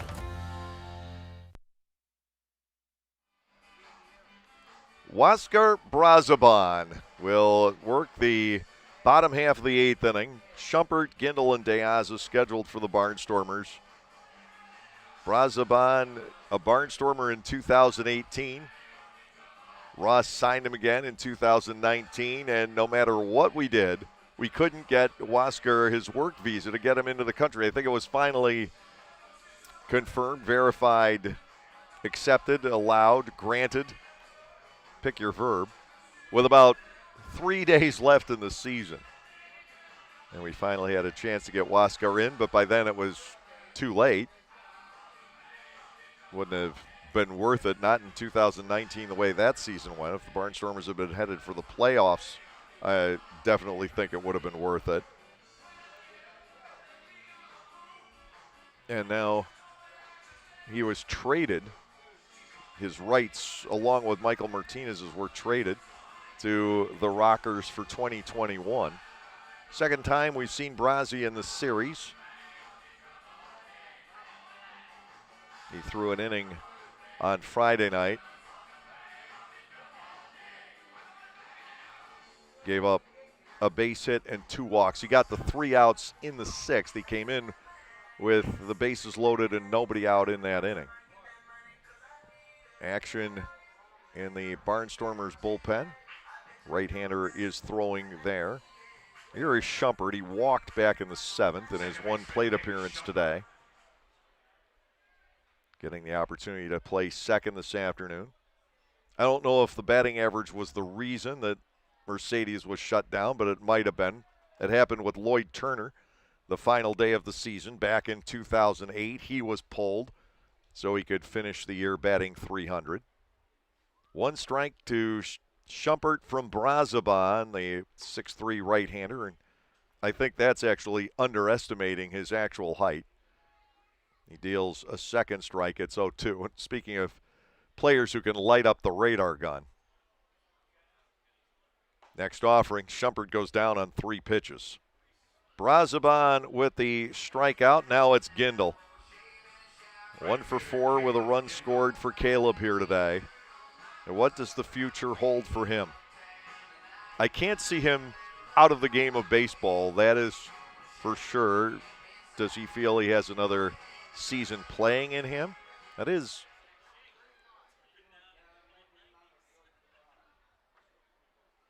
He's had a great campaign, smashed and foul past first base. 1 strike to Gindel. What a year. 34 home runs, 19 on the road. 8 leading off ball games. Sensational year. You'd love to see him cap it off with one last shot here. Instead, a line drive into right field and a base hit. So he gets his second hit of the afternoon. And the Barnstormers now own 10.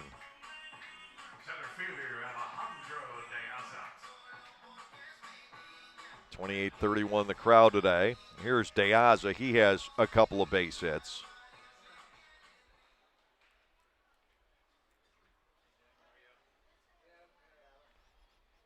Both singles.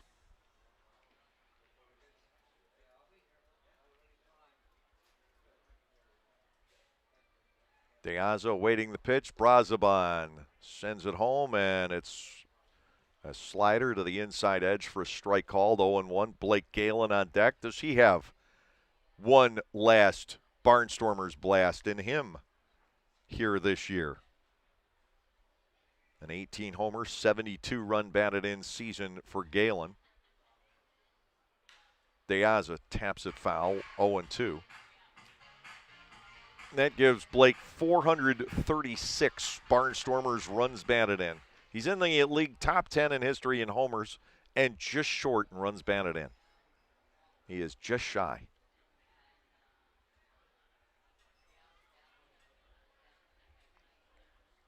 Gindel no longer being held by Moore at first base. De Aza bats 0-2, and Brazoban is off the outside corner here. It is ball 1 and 2 strikes. We still have a chance for this to be the fastest 9-inning game of the season.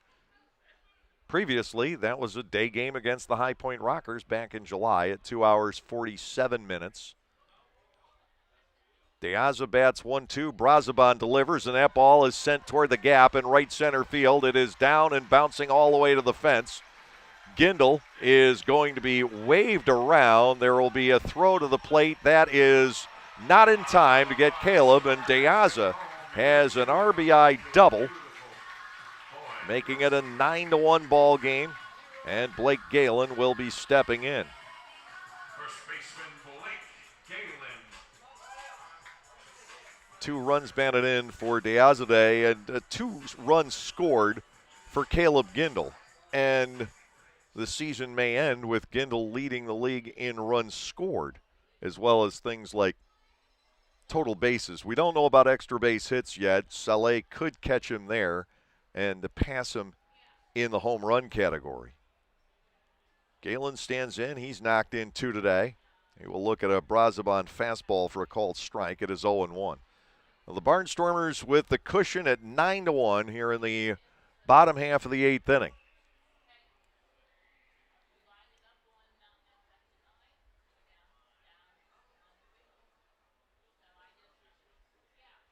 Brazoban sets, delivers, and Galen takes a second strike from him. It's 0-2. The Barnstormers are owed for the rights to Martinez and Brazoban. Perhaps a marker will get the call in next year. Same is true at West Virginia. Charleston owes us a player for Junior Rincon. The 0-2, Galen fouls it back, stays in there. Blake Alleman waits on deck.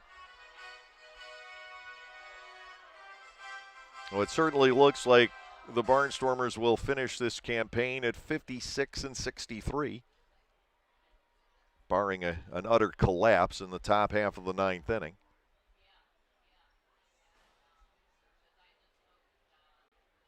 And to Galen. It's in the dirt and knocked down by Levy, all the while keeping an eye on De Aza, who likewise was keeping an eye on what transpired at home plate, and Alejandro decided not to run. 5 runs last inning off of Johnson. I believe only 2 earned. 2-2 now to Blake.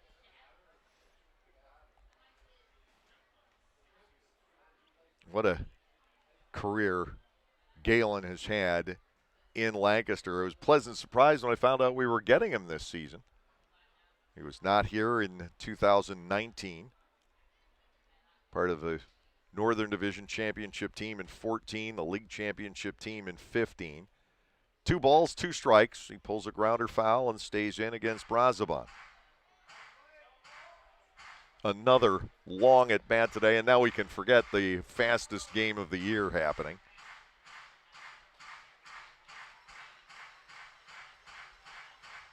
Barnstormers breaking this open in the 7th and 8th innings. Got the early lead, 3-0. Augie Silk, magnificent here today. Logan Moore homered off of Kyle Johnson to start the 7th. High Point has not done anything since then. Galen swings and drives the ball out toward left center. That is Gonzalez haul it in. De Aza will tag and go to third. 2 outs in the inning, and Alleman stepping in. 0 for 3 with a run scored for Alleman today.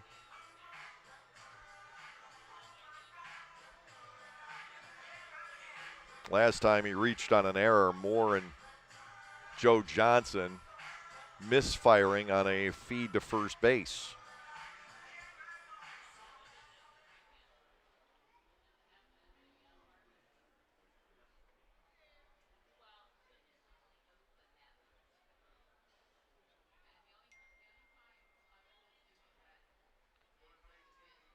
Brazoban ready to go out of his wind, and he brings a fastball in.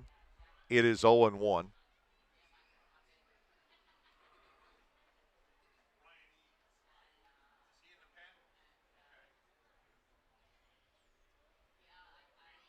Here comes the 0-1. Ground ball down the line at first. That's a foul ball, and Alleman will return to the batter's box with a count of no balls and 2 strikes.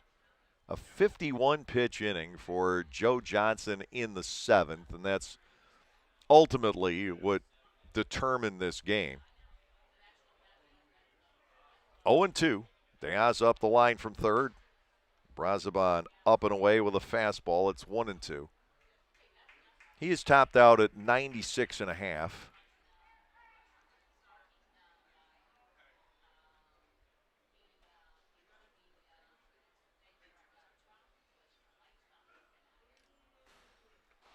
One, 2. Ball 2. Another heater wide. 2 balls, 2 strikes to Alleman. Action continues in the Barnstormers bullpen.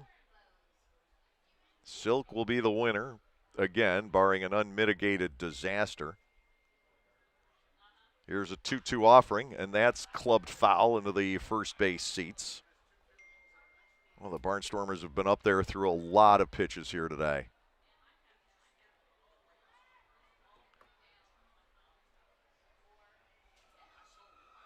Blake Alleman bats with 2 outs Diaz over at third base. 1 run home this inning. And a swing and a miss at the 2-2 offering. Brazoban changed speeds. Alleman down on strikes, but Lancaster scores once more on 2 hits with no errors. 1 runner left on base. We go to the 9th inning. 3 outs left, one would think, to the 2021 Barnstormers season. It will be Logan Moore, James McOwen, and Stuart Levy stepping in for the High Point Rockers. Ryan Eads will be on the hill, and we'll be back with it in just a moment. Localflavor.com, local flavor. Localflavor.com, local flavor. Excuse me, are you saying localflavor.com? Oh, yeah, it's where I save big bucks on all kinds of things. Home improvement projects, dining out, family fun, electronics, jewelry, clothing. I even bought my wife a fancy spa package for half price. Half price? Yep, you know all the deals you find in Clipper Magazine. I love Clipper Magazine. Well, they're all on localflavor.com too. And you can get them right on your phone thanks to localflavor.com's mobile app. Here, take a look. Well, this app is amazing. Look at all these restaurants, amusement parks, car washes, fitness centers. This is worth sharing about. Exactly. Localflavor.com online, the Local Flavor mobile app, and Clipper Magazine together. It's like a triple play. Do the cheer again. I'm in. Localflavor.com, local flavor. Come on, everybody! Localflavor.com, local flavor. Localflavor.com, local flavor.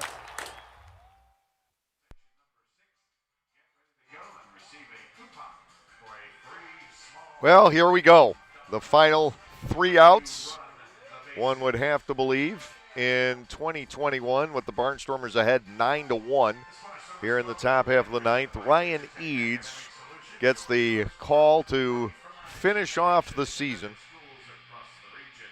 1-0 with a 1.64 ERA in 10 previous appearances for Ryan Eads, a guy who Ross intended to be here as a starting pitcher to open up the season. Instead, his contract purchased by the Houston Astros. He was in Sugar Land, got hurt, and made 1 rehab start. They let him go. And the Barnstormers brought the New Orleans area native back into here. Logan Moore has had some home stretch. He has hit 2 homers here, and he has 10 runs batted in his last 8 games.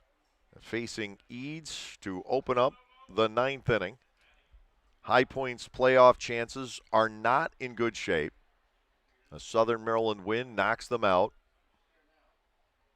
First pitch is slightly low, I guess, and it's ball 1 to Moore. Long Island now leading 6-5, and that would keep High Point alive. A Long Island win, called strike. It is 1-1. Southern Maryland leading 8-2 in the bottom of the 6th and threatening to break it open even more. 2nd and 3rd with nobody out for the Blue Crabs. High pop fly off to the left and out of play. Eads has Moore at 1-2.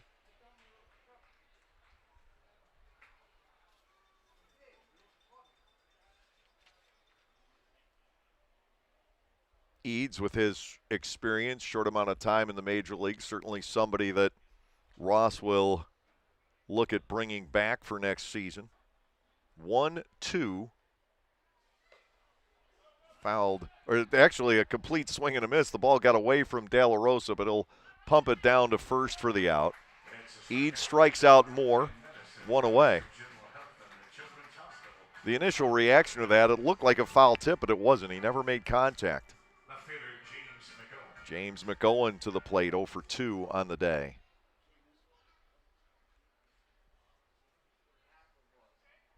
Southern Maryland has put a 9th run on the board, so it doesn't appear that it's going to matter what Long Island does. I brought this up last night, by the way, and it's true that the Atlantic League needs to look at that rule about the second half tiebreaker that involves the first half winner, because Long Island actually won the second half series against Southern Maryland. Fouled away, and it's 0-2 on McOwen. So, in theory, Long Island should be winning the second half. I think in fairness, with a win this afternoon, and even if Southern Maryland wins, but that's not the way the league rule reads. It reads that if the first half winner is involved in a second half tiebreaker, that's strike three called on the inside corner. Eads trying to finish off this season quickly here. 2 up and 2 down on strikeouts, and Stuart Levy will come to the plate.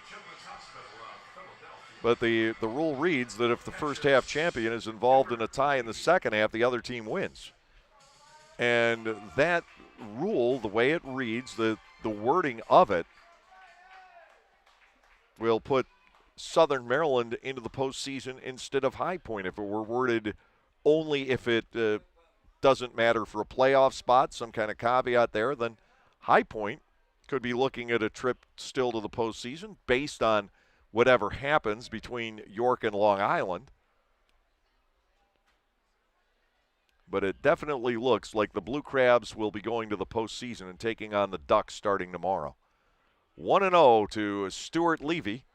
Swing and a miss. It is 1-1. Eads, for the most part, has been terrific. 14 strikeouts in 11 innings. His control at times has been erratic, but it's never been in a bad way. It's been a walk here and a walk there. He's walked 9 in 11 innings before today, but you don't really notice it. It's been about 1 every appearance, and then he limits the trouble. That pitch just misses with the slider. It is 2-1 to Stuart Levy.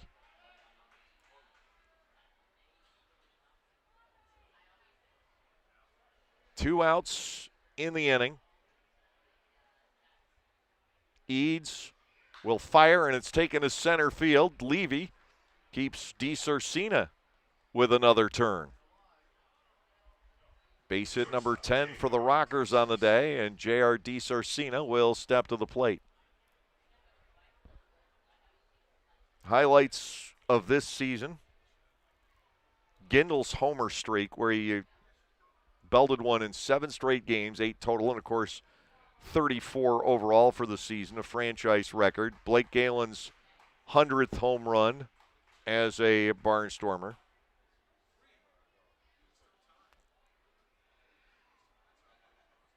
Certainly among them.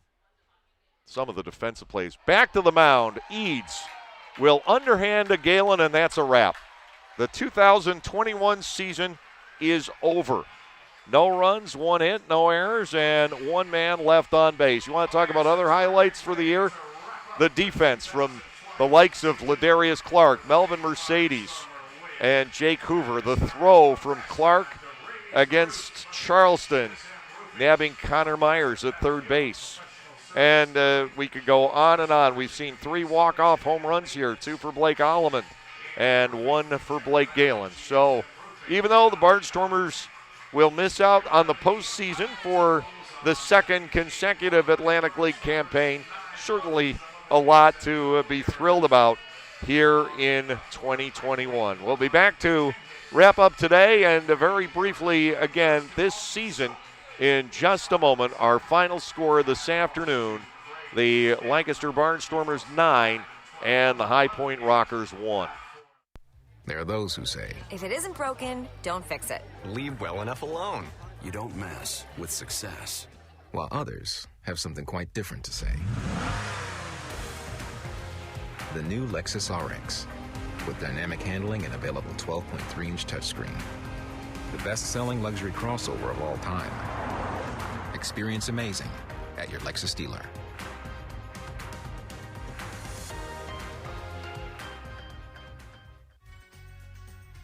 We are finally back enjoying Barnstormers baseball. I'm Adam Gocknauer from Gocknauer Appliances and thrilled to be sponsoring Barnstormers baseball yet again. We also wanted to thank all of you for your incredible support for our business during the pandemic. We are so happy to still be here helping you with the best brand names and the best prices of major appliances in the area. Enjoy the game, and we will continue to service you now and into the future. Gockenauer Appliances in East Petersburg and on the web at gockenauers.com. Hard to believe it's over, but it is. It seems like just a couple of weeks ago that the guys were arriving, but in fact it was 21 weeks ago today that they assembled for spring training, not the group we have now. There were only 4 pitchers that were here the entire season. Most of the position players were. But they end the way they wanted to end, the way they wanted to go out. A 9-1 victory this afternoon over the High Point Rockers. Lancaster 9 runs, 11 hits, no errors, 8 left. And for High Point, 1 run on 10 hits with 3 errors, 7 men left on base. The win goes to Augie Silk, 5-7, 6 shutout innings. What a great way for the 23-year-old to close out his season. And the loss to Craig Stem, he is 5-12. The only home run we saw today was the only run for the Rockers. Logan Moore with his second of the weekend, his third of the season for High Point. 2 hours, 55 minutes, one of the shortest games we have played this entire season, and 2,831 on hand for our season finale. It is over here in 2021, but the fact that we got this season in might not be a playoff spot. Some of these games were long, they were tedious, but when all is said and done, just getting this season in was somewhat of a miracle. So congratulations to all our colleagues around the Atlantic League for a great 21 season. It will go on into the playoffs. It looks like Southern Maryland will be taking on Long Island in one series. We definitely know that Lexington and Charleston will be meeting to determine the South champion. Those are best of 3 series because of the lateness of this season. So now, one final time for Ryan Cortazzo, our video producer, and all the cast and crew here at Clipper Magazine Stadium, as well as for James Murray and our presenting sponsor, Gockenauer Appliances of East Petersburg. I'm Dave Collins. Have a great winter, everybody, and hopefully, God willing, and the creek don't rise, we'll see you once again at the ballpark in 2022.